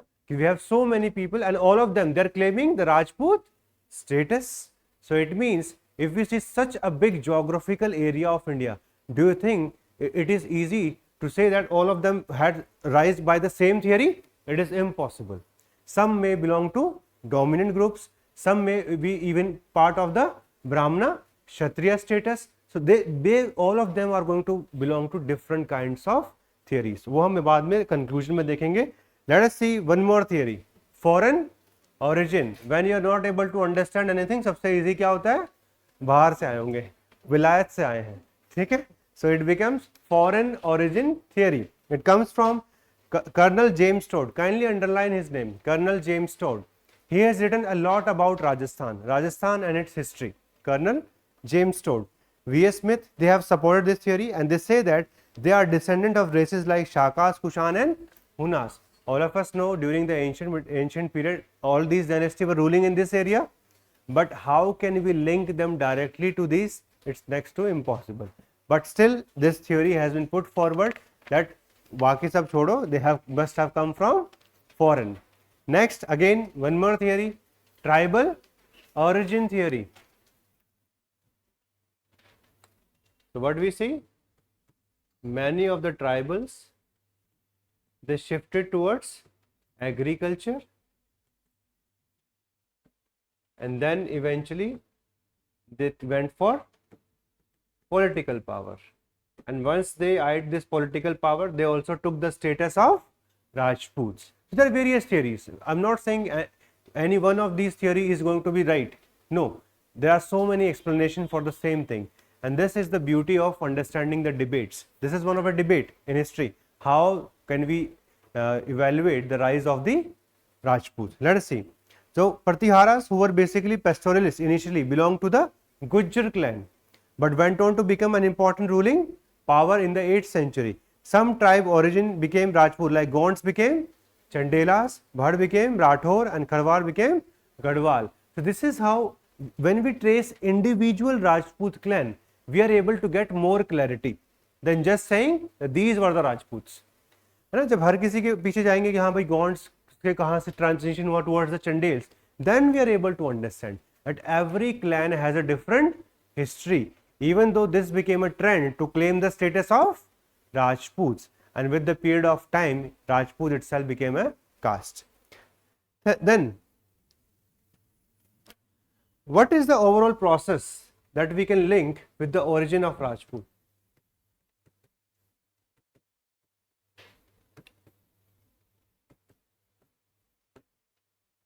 Why do we see the rise of so many clans in a short span of time? What could be the possible reason for that? We have theories, but that explains that these are the different possibilities. But other than this, why do we see the origin of so many Rajputs in the same time frame? What could be the possible reason for that? So historians came up with a different kinds of interpretation. They say this was the time of growth of agricultural economy, and along with the growth of agricultural economy, we see the creation of lineage and power formation. So rather than focusing upon the theory to explain the rise of Rajput, they focus specifically on two things, that we are going to see an expansion in agriculture, and as a result of expansion in agriculture, you are going to have more resources at your disposal. So naturally, it will lead towards power formation. So rather than focusing on the cause, we are focusing on process. Okay, so B.D. Chattopadhyay is the historian who says, rather than looking for the cause of the rise of each and every clan of Rajput, we should focus on why do we see the origin of Rajput in this specific time period. So the reason for that he comes up is the rise of agriculture, and as a result of rise of agriculture, we see the rise of power formation in different areas, and this process is the responsible for the origin of Rajputs. This is the most holistic way of looking at the origin of Rajput, because we cannot independently check which specific clan is Indian, which specific clan is outside, which clan came from Brahmana status, which came from Kshatriya status. It's next to impossible to verify it. That's why many a time we shift from the causes of the origin towards the process. So this is you're going to use in your conclusion. Okay, that it may have been that different methods or different stories or different purpose could be used by these Rajputs to signify their status, because everybody was eyeing for political power. Okay, and during this process, some could have been, like whenever there is growth of agriculture, agriculture was normally the duty of which Varna? Vaishyas. But some Brahmanas may have participated in this, some tribes may have participated in this, and with the period of the time, they all of them eyed for power. And when they eyed for power, they shifted towards the claiming the status of Rajput. Because whatever you are, if you have a claim on Kshatriya status, this is going to justify your rule in terms of the population. So this becomes one of the theory which you can remember. Let us see growth of an agriculture economy. So the Rajput ruling lineage gained power at the expense of some disadvantaged tribal groups. Inscription evidence from western and central India refers to subjugation of Sabras, Bhilas as well as Pulindas by Rajput clans, and improved agriculture techniques encouraged the emergence of new territories and enabled a gradual transformation from tribalism to state polity. Okay, and in many areas this was accompanied by introducing a superior type of economy based on irrigation than which was earlier, and in the process some of the cultivators became Rajput while some remained Shudras. This is how they are talking more about the process than talking about some specific region for the rise of Rajput. What is called Rajputization is accompanied by growth of agrarian economy and also of acquisition of political power by some sections. Okay, and let us see the last one. A key indicator of the process of lineage power progression was acquisition of new areas, as is evident enough from the growth in number of settlements. The Chauhan kingdom of Nadol, known as Saptasha, okay, is said to have made into Saptasha Shri Kadesh by Chauhan chief who killed adversaries and annexed their villages. So it means first we see territorial expansion, along with territorial we see the rise of agriculture and eventually the shift towards accept or claiming the Rajputization. Okay? So in order to become Rajput, they should have certain prerequisite, and that prerequisite was agriculture. Expansion of agriculture was required in order to gain the status of Rajputs in the long run. And this is the viewpoint of B.D. Chattopadhyay. Okay. So the origin of Rajput, it still remains a mystery कि क्या exactly हुआ होगा, है ना? If we see different sources, different kinds of information is going to come. If we try to even accept the written of Prithviraj Raso by Chand Birdai, doesn't it solve the overall question. If we go towards Kshatriya clan status, तो वो भी कहीं ना कहीं कम रह जाता है. So multiple theories are there. That's why we see shift from the causes for the origin of Rajput to the process. कि भाई it may have can be found in the expansion of agriculture, and through the expansion of agriculture, some of the dominant groups were able to get the political status for themselves, and they became most vibrant in Indian political life, and they will remain prominent throughout the medieval India, even though they will be defeated by whom? First defeated by Muhammad Ghori, and then eventually they will also serve the Mughal Empire later on. Okay, so various Rajput clans are going to rise with the period of time. It's a bit of a confusing topic, the origin of Rajput. Many of you would be like, फिर करना क्या है? Which give us some solution. Solution is not there.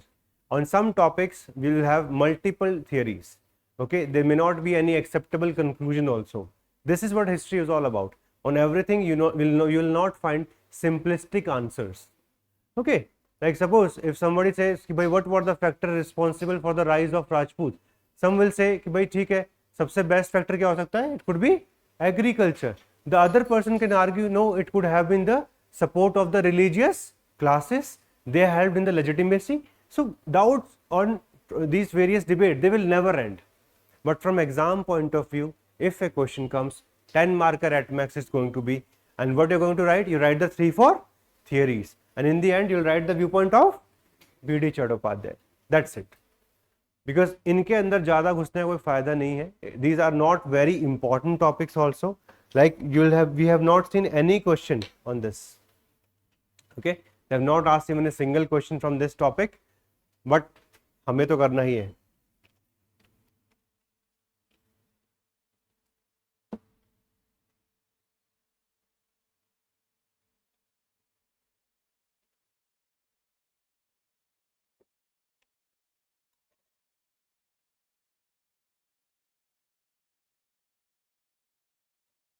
Online students, I hope you're able to understand this debate. This debate revolves around many viewpoints. Okay. And these viewpoints we have to remember. So sometimes even remembering factually is going to be helpful for the exam.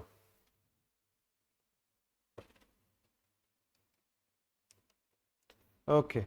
Let us see various Rajput states. ये तो समझ में आता ही होगा. What were the famous states? Like we had the Gahadwala. So Gahadwala, they ruled from Kannauj. Okay. So remember their name, Gahadwala.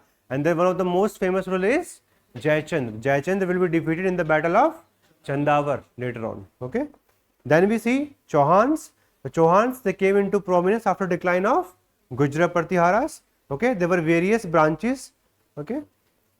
Initially, their capital was at Ajmer, and later on they were even able to capture Delhi. Okay. Delhi was founded by which Rajput dynasty? Tomar. Okay. याद रख लेना इसको. It was by Tomars, but eventually the Tomars, they were defeated by the Chauhans, and it came under their control. And we have these two famous battles. First battle of the reign of 1191 and second battle is of 1192. In the first one, we see that the Muhammad Guri, he was defeated, but he came back, and this led to the defeat of Prithviraj Chauhan. Then we have Chandelas. Chandelas also going to rise from the area of Bundelkhand. Okay. Then we have the Pramars. The Pramars are going to rise in the region of Gujarat as well as Malwa. Chalukyas, specific areas, some regions of Gujarat and Kathiawad. And Kalachuris, okay, they are going to be prominent from the area of Chedi or Tripuri. So this is roughly in the area of eastern part of Madhya Pradesh. A map is given in your handout, so you can see the different parts. There are other dynasties also, okay, like Kachapagatas, Vaghelas, Gulihas, etc. But they are not that much important from history point of view. At least remember 3 to 4 from exam point of view. You have to remember their name because in prelims sometimes they ask, by this dynasty belongs to which specific period. And even if they just write the name of dynasty and the time period, that is enough for killing your hopes and aspirations. हो गया ना ऐसा कि एकदम से गुलिहा लिख दिया, समझ नहीं आ रहा कहाँ पे है. That's why you have to remember the names from prelims point of view. From optional point of view कुछ ज़्यादा फायदा नहीं होने वाला इससे. बस 3-4 के नाम याद रख लो from answer writing point of view. For the rest, it's just about prelims, which is more factual.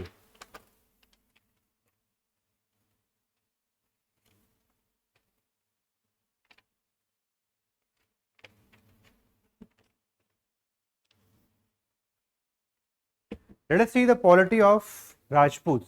We have already understood that what are the kind of features which we can see in the polity of these times. Number one, lack of central authority.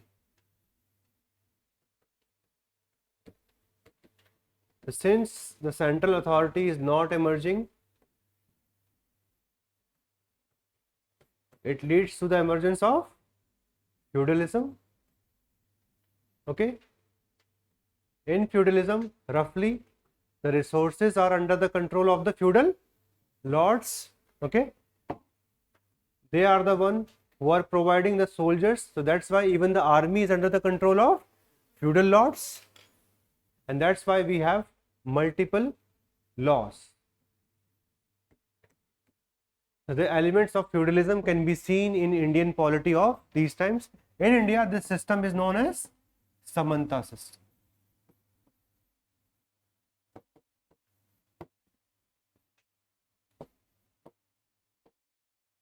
Okay, so lack of central authority, emergence of various feudal elements within the polity.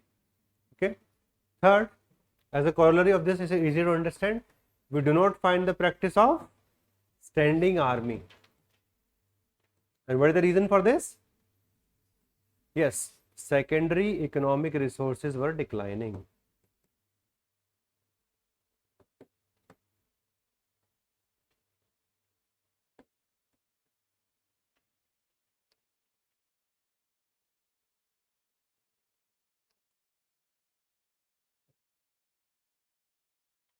If we talk specifically about king, so king did have a council of ministers.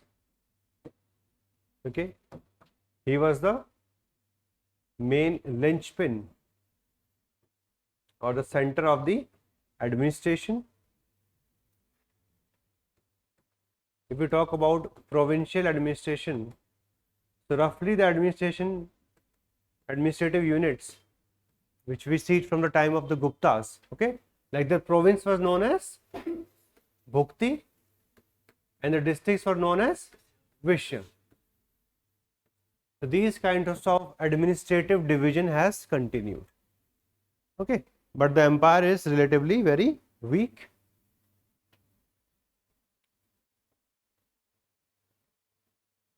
This is a topic that the various elements of India's polity, economy, society and religion on the eve of the invasions by the Turks. So now we are shifting towards that part.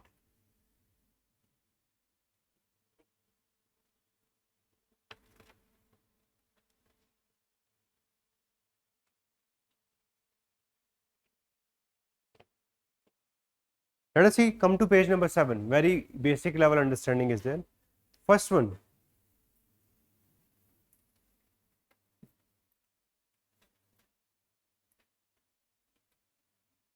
So if we see, central administration means the administration where the king is residing, okay, or the city, the main capital. The king was the supreme head of the state. This is very clear to all of you. And all the executive, legislative, military as well as judicial power, they are vested in the king. King is always going to be supreme. Second, you say he was assisted in administrative matters by the queens, okay. However, none of them is possibly found interested with any specific administrative post. And why did we see the rise of feudalism in India during this time? Because of the rise of land grants, okay. Let me just briefly review this topic for all of you. Land grants can be of two types. It can be of secular type or it could be of religious type. Land grant is nothing but a piece of land is given to you, and along with this certain privileges are given. Privileges can be of various nature. They can be of administrative nature, that you can control this specific area. The whole administration is under your control. It could be of economic nature also, like you can collect the revenue of that specific area, okay. You may be free from taxation from the center. It could be of various diverse nature, like even the resources, mining rights, etc., etc. All this can be given at privileges. These privileges could be given for, let's suppose, 10 years or a finite amount of time, or they can also be given till the end of time. Until you are alive, it's given to you. So whenever land grants were given, initially the references that we found in ancient India, they were religious land grants. Religious land grant means they were either given to the Brahmanas or they were given to the temples. If they are given to the Brahmanas, they are known as Brahmadeya. And if they were given to the temples, they were known as Devdan. Dev means God, Dan means grant. Okay. So within religious category, two types of example we have seen. Initial recording of land grants can be found in the inscriptions of Satavahana. Satavahana. Maximum number of land grants in inscription can be seen from Vakatakas, and thereafter it becomes a general feature of Indian polity. Okay, I am just making you understand this topic of land grants. We will also understand why they were given. The reason क्या हो सकता है. But there were two categories of land grants.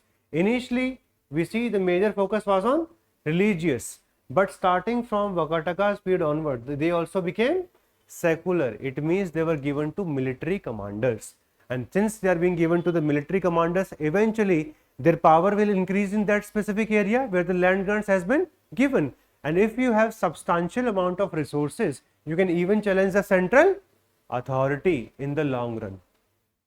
Okay, so that is how land grants are going to become very popular in early medieval period. I'll tell you the reasons also. What were the specific reason why this is becoming popular? ये समझ में आ गया? The two parts, one is secular, other is religious. Within religious we have two subcategories. One is Brahmadaya, the second is Devdan. Now let us see. What are the possible reasons for land grants?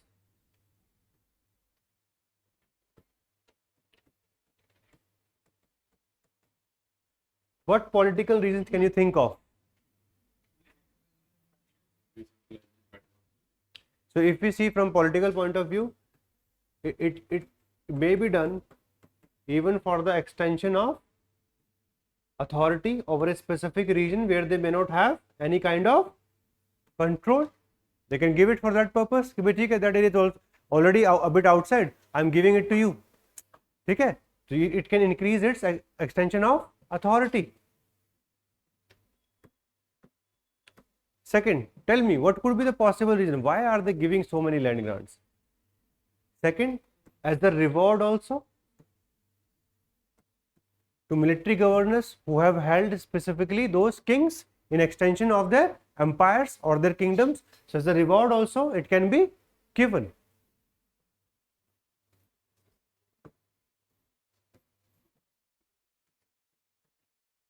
It can be given for the legitimacy. If it is given to the Brahmanas is going to say, okay, ठीक है, आज से आप चंद्रवंशी. ठीक है, so that brings in legitimacy, and eventually the Kshatriya status can be taken. That's how even the legitimacy, it has a political meaning. Second, there were some economic reasons also. It's not like that was the only one. Economic reasons like, one, some virgin lands were also given as land grants. So in the long run, this will boost the revenue of state. Initially, suppose there is a forest land, no revenue is coming from that area. So eventually, if I give you a waiver for 10 years, till 10 years I will not collect any tax, but at least from the 11th year you will pay some tax. That's why in the long run I will have some revenue. So it makes economic sense also. Okay, or at the same time it led to the extension of agriculture in these area. So even economic factors were put forward. Second, to reduce the administrative hassle, I can pay some of my officers by giving them land grants. That is also important. Payment of salaries, etc. could also be done with the help of this. So that also became a part of economic factor. Third, it could be social also. To increase your reputation in the society, you're purchasing some land and then giving it to some specific institution. So it became socially also. If you want to increase your mobility or your status, you can go for social. Okay. It could be religious merit also. If you are going to give me land grants, पुण्य होगा जिंदगी में. ठीक है? If you want to get over all your sins, then you have to give me land grants. So these are the kinds of ideologies which are given in the Dharma Shastra or the law books of this time period of early medieval period. They say the best form of dan which can be given is land grants. So that's why for religious merit, punya. If you want punya in your life, क्या करना है? Land grants. Delhi में तो नहीं कर पाओगे, है ना? It's too costly. But anyway, this was given. So that's why even the religious ideology is helping the system of land grants. Okay, I'm just making you understand this associated topic, even though this will come in your handout number 2. Handout number 2 में हम इसको दोबारा से एक बार फिर से पढ़ेंगे. But since we have just started the topic, so let me make you understand about all this. समझ में आया कि why so many land grants are given in early medieval period? This was a 10 marker question asked by UPSC. Why so many land grants were given? So it has political reason, economic, social as well as religious reason. Different kinds of reasons were there. In such question, in the introduction, you can always talk about the land grants were of 2 types. Okay? In this, and within religions, it was Brahmadaya as well as Devdan. Then you can talk about the evolution of land grants. So the initial land grants, the inscriptions are belong to Satavahanas. Maximum number of recorded land grants are found in the inscriptions of Vakatakas. Remember it for your prelims also. And later on, we see a major expansion of the land grants. And this expansion of the land grants has happened because of various reasons. Then you explain the different reasons. Is it clear? Why land grants are being given? Why? Because political class is finding it easy that rather than going for expansion there and there, we can just go for land grants. Land grant लेते हैं अपने आप देख लेंगे, ठीक है? So these are the various reasons why land grants had become so prominent in this specific time period. But what are the positives and negatives of this? We are specifically talking about the secular land grants because religious land grants, they are of different sort. But if we see secular ones, what are the positives and negatives?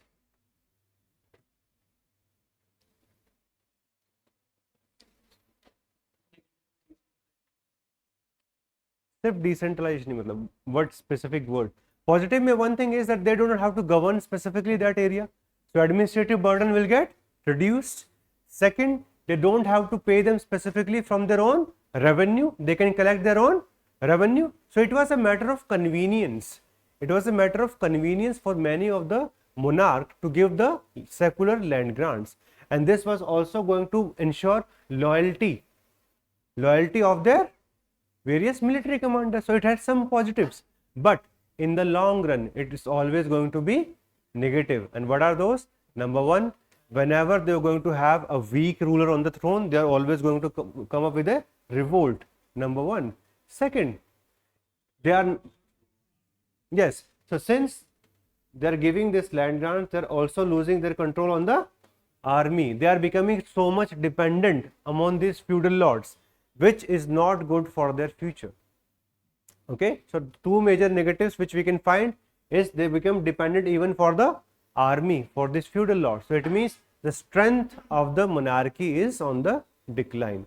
And second, as a result of this, whenever you're going to have a weak ruler, this will always increase rebellions, because they will try to increase their power at the cost of central authority. Okay, and this is the whole concept of feudalism, which is going to rest upon the system of land grants. Please remember, Indian feudalism started because of land grants.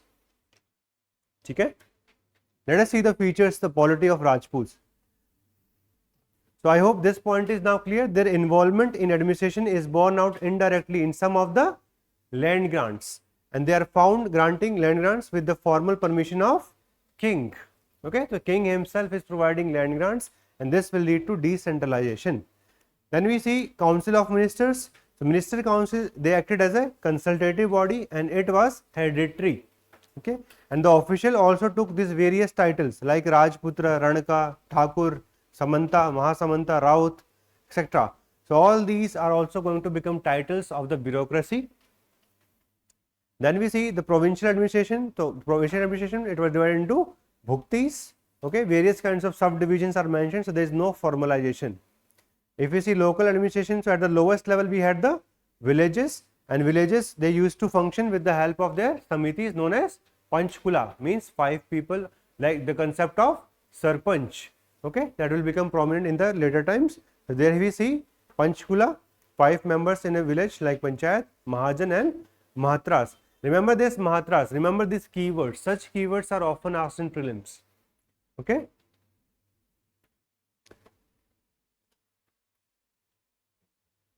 If we see military administration, so military administration has also got feudalized during this time. Okay, and as a result of this,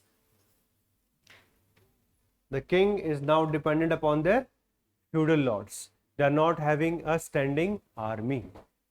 Okay, they are not having a standing army.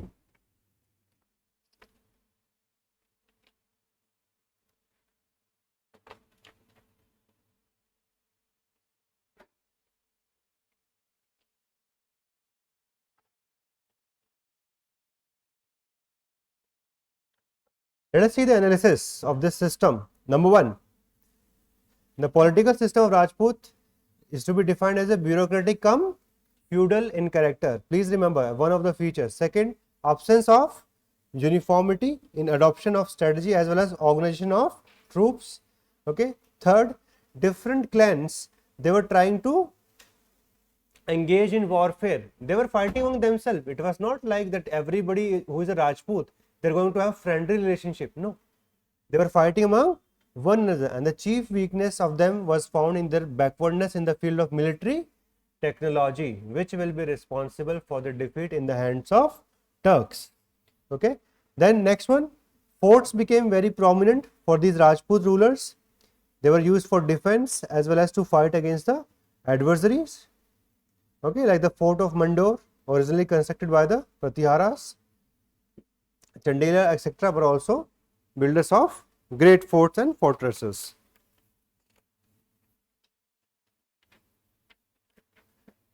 ठीक है, आज इतना ही करें और पढ़ने का मन है? Done for the day. Society थोड़ा सा डिस्कस करना पड़ेगा, मतलब it will take half an hour कर ले. हाँ ना, जितने भी ऑनलाइन स्टूडेंट वैसे कमेंट नहीं करते ना, जब ये क्वेश्चन आता है सारे आ जाते हैं एकदम से, ये सर खेलते हैं हम. यस और no? No, if you are able to learn it well, I have no problem, it's not that difficult. But if you say कि आज के लिए बहुत हो गया, बाकी कल स्टार्ट करते हैं फिर यहाँ से. ठीक है, कल ही कर लेते हैं society and culture. Handout number 2 भी आपको मिल गया साथ में? यस, एक मिनट. हैंडआउट नंबर 2 आप लोगों को सबको मिल गया है online. I think it is uploaded till 4th. Okay, and those who have problem in downloading, please आप एक बार कॉल कर सकते हैं. ठीक है, please confirm you are able to get it till 4th.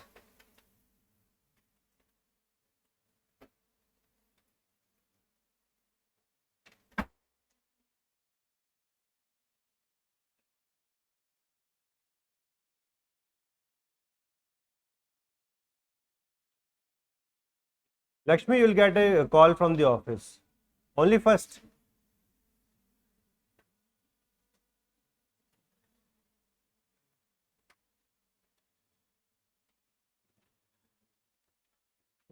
मुझे कल कोई 4 तक नहीं कराना है. It's just like tomorrow there will be transition towards the second one. But initial समझ में आया. What is the meaning of early medieval period? That is the most important thing. Sometimes even in interview you will be asked, what is the meaning of early medieval period?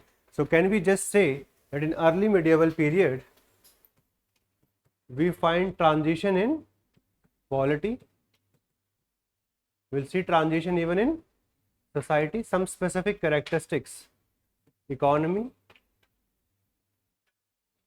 as well as we have only explored one theme so far. In polity, we are saying, number 1, Indian dynasty in general, they are becoming weak because of lack of central authority, because of the rise of the Samanta system. And second, as a result of the same, we find a large number of invasions. In such a short span of time, so many invasions are going to happen. So, India's safety or western frontier has become very weak, and this is the transition phase which we are talking about in the polity. Same can be said even about their administration, where the system of land grants is increasing. Okay, and along with that they are not able to get complete hold over the army. If the king is not having control over army, do you think he is going to win all the time? No, there should be a centralized structure. The manner in which the troops should be trained. If you are dependent upon one or the other feudal lord, long run में sustainable है ही नहीं. That is not going to sustain. And the same thing happened with these various Rajputs. So we have just explored this first theme. I hope this is easy to understand. We just discussed today first about Arab invasion of Sindh. Okay. Second, we discussed about the origin of Rajputs. Third, we talked about some basic level Rajput dynasties, and fourth, we have just discussed the polity of the Rajput states. That's it. That's all we have covered for today. If any doubt from these topics is there, now please ask. Yes.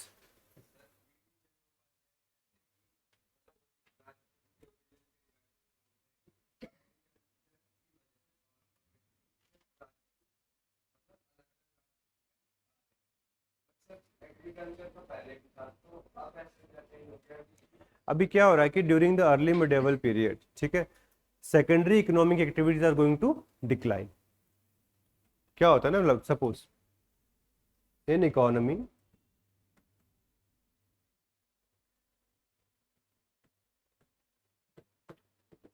we have primary economic activity which means agriculture, then we have secondary like trade and commerce, manufacturing, etc., etc. So we see a marked decline of economy from 700 to 900, okay, of secondary economic activities. So naturally, if secondary economic activities are not that much prominent, you're going to shift towards agriculture. So diversification of agriculture became very prominent during early medieval period. इसके ऊपर आप specific economic themes में आप देखेंगे भी कि which new things became part of agriculture. It's not like agriculture was happening for the first time. Already 2 urbanizations have happened. Indus Valley civilization, second urbanization also. But at this point of time, many new regions, they were coming under the influence of agriculture. Like many tribes, they took agriculture because of land grants. Agriculture got extended. So many things were happening in agriculture. And as a result of this, those who are now having access to the productive resources, whoever has the economic resource, eventually they will also have the political resource. है ना कि एक बार पैसा आ गया तो फिर power ही तो चाहिए. This is how it is. So once they were able to get a stronghold in the agriculture, whatever they have, they want to increase their status. So some of them, they eventually took the status of Kshatriya and eventually became the Rajputs. Look, there is no one single story. Many of you may be from the Rajput community के sir यही सब क्या पढ़ा रहे हो, ठीक है, ऐसा कौन बोलता है भाई. This is not emotional, this is purely academic, because we have not found any single explanation which can directly corroborate the rise of so many dynasties. You also see half of the India is the rise of Rajputs, at least the northwestern part, whole of it. So can we have any single reason for their rise? It's impossible, because we have found them from different regions of North India, and that's why so many theories are there. And B.D. Chattopadhyay says we should see that there is a natural progress or transition in the agriculture, and as a result of many of those tribes who were previously just focusing on hunting and food gathering, they are now shifting towards agriculture. Once they have economic power, they will try to shift it towards the political power. So those dominant social groups from that specific tribes became Rajputs. हाँ, अगर question अगर आता है कि describe the origin of Rajputs. So first you will introduce कि what is the meaning of Rajput. It derives its name from Rajputra, you can mention, and then you can switch the paragraph. Then you can write about there are various theories which tries to explain the rise of the Rajput. First you write Agnikul, फिर अपना क्षत्रिय वाला, then your Brahmana Kshatriya. जैसे 4-5 जो theory उनको explain किया, फिर आपने बताना है कि भाई there are 2 types of theory. One which go after the cause only, and one which go after the process. ठीक है? One is going into the cause, but this could be responsible for it. The other says process. So in understanding the whole phenomena, process is more important than any specific cause of origin. That's it. That's what, right? So what we are going to say in the conclusion, we'll say at a time in early medieval period where the political authority was declining, many new areas, they were becoming vibrant because of primacy of agriculture, and as a result of the same, we see rise of some social dominant groups which took the title of Rajputs.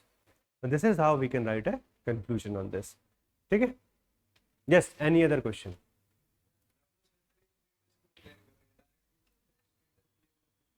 यार देखो क्या होता है, झूठ 2 तरीके के होते हैं.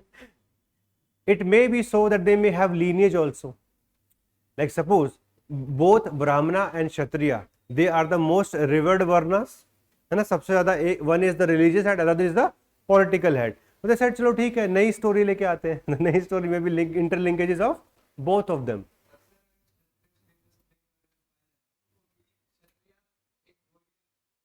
But don't you think if they take Brahman Kshatriya, the Brahmanas are also going to support them?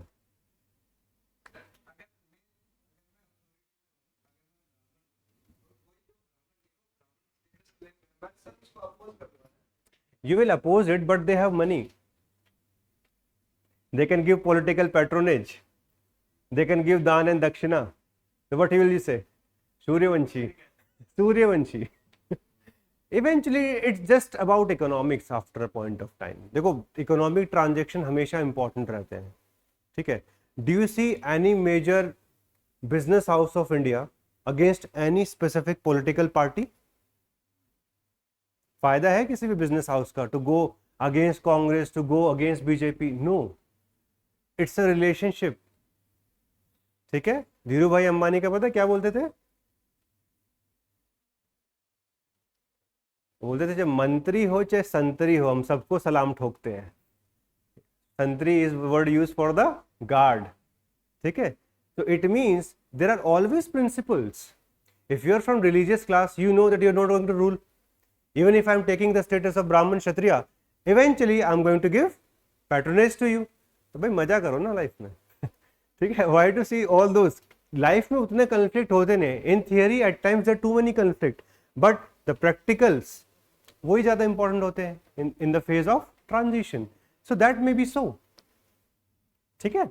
And one more thing which you have to understand, because of the land grants Brahmanas were entering new territories. They were entering new territories. So it may be so that if somebody is giving them patronage in new territory, why would they go against them? They would say, we are getting dan, dakshina, land grants. और क्या चाहिए life में यार? That's the best thing that could happen. So religious class and political class, they're always going to have one or the other kind of relationship. Same will happen in the rest of the lectures. You'll see ulemas is known as the religious class among the Islam. And that ulemas and these sultans, they're also going to have a very close relationship. Like see Firoz Shah Tughlaq. So he has a very close relationship. Some of them may not have close relationship. Like Ashoka. Ashoka necessarily was not going to have very good relationship with any of the Brahmanas. Why? Because he has his own kind of ideology which became Dhamma. So depending upon the monarch, depending upon the circumstances, things are bound to change. बस इतना ध्यान रखो. बाकी देखो from academic point of view रट्टा मारना बहुत जरूरी है, बिकॉज डिस्कशन तो अच्छे लगते हैं हर किसी को कि भाई चलो थोड़ी देर और, है ना, मजा आ रहा है, बट पेपर पे लिखना जरूरी है. ठीक है. मैं आपको एक दो क्वेश्चंस दे देता हूँ, please write them and will meet tomorrow with that.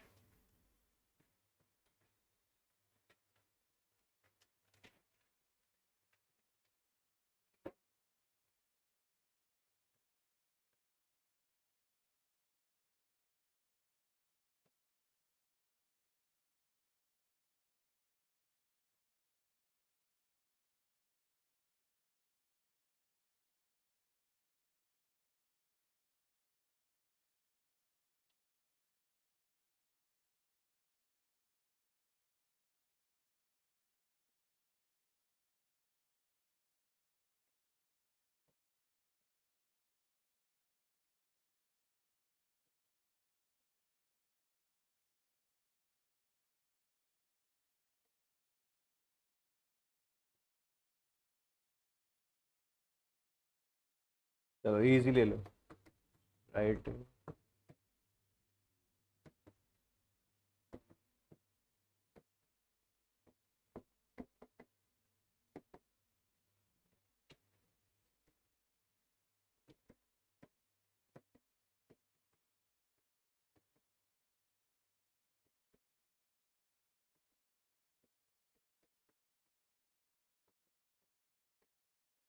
This is 15 marker, it means you have to write 3 pages. This is 10 marker, it means you have to write 2 pages. These are the 2 questions.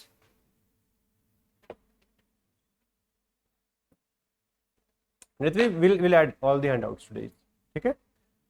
We'll add these handouts today, we'll see.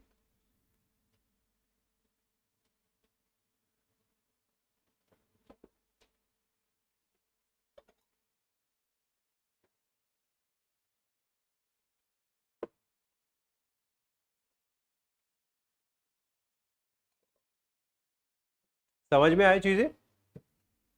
Only the first phase of early medieval period, political. Please write these 2 answers. Yes.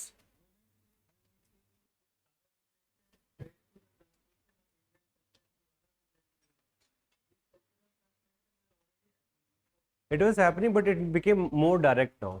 If somebody comes to your immediate neighbor, कि अब बताता हूँ, ठीक है, तो it becomes easy, transmission becomes easy, previously it was not that much dynamic, ठीक है, जैसे इंडिया और यूरोप, ठीक है, इनडायरेक्ट ट्रेड तो चल ही रहा था, but for direct trade we had to see the coming of Vasco da Gama, so this became a direct contact, and whenever there is direct contact, the assimilation is always going to be of higher level, ठीक है, so it's not like it started, it's like it became more infused, है ना, the level of contact, the level of you can say assimilation increased from this time onwards, and through Arabs all of our sciences etc they went all the way up to Europe, like our decimal system, it enters Europe along with this, many of our scientific things will reach there, and eventually when we will be colonized will be said तुम्हारा कोई civilization नहीं है, ठीक है, everything is done by the Europeans. So many things we come to know only after a period of time. So please write these two answers. Tomorrow in the beginning we'll be discussing the answers of these two, how to write them. If you're going to write, तो कम से कम कोशिश करो how to write an introduction, how to do structuring, which points should come in this. I have used very easy keywords, highlight.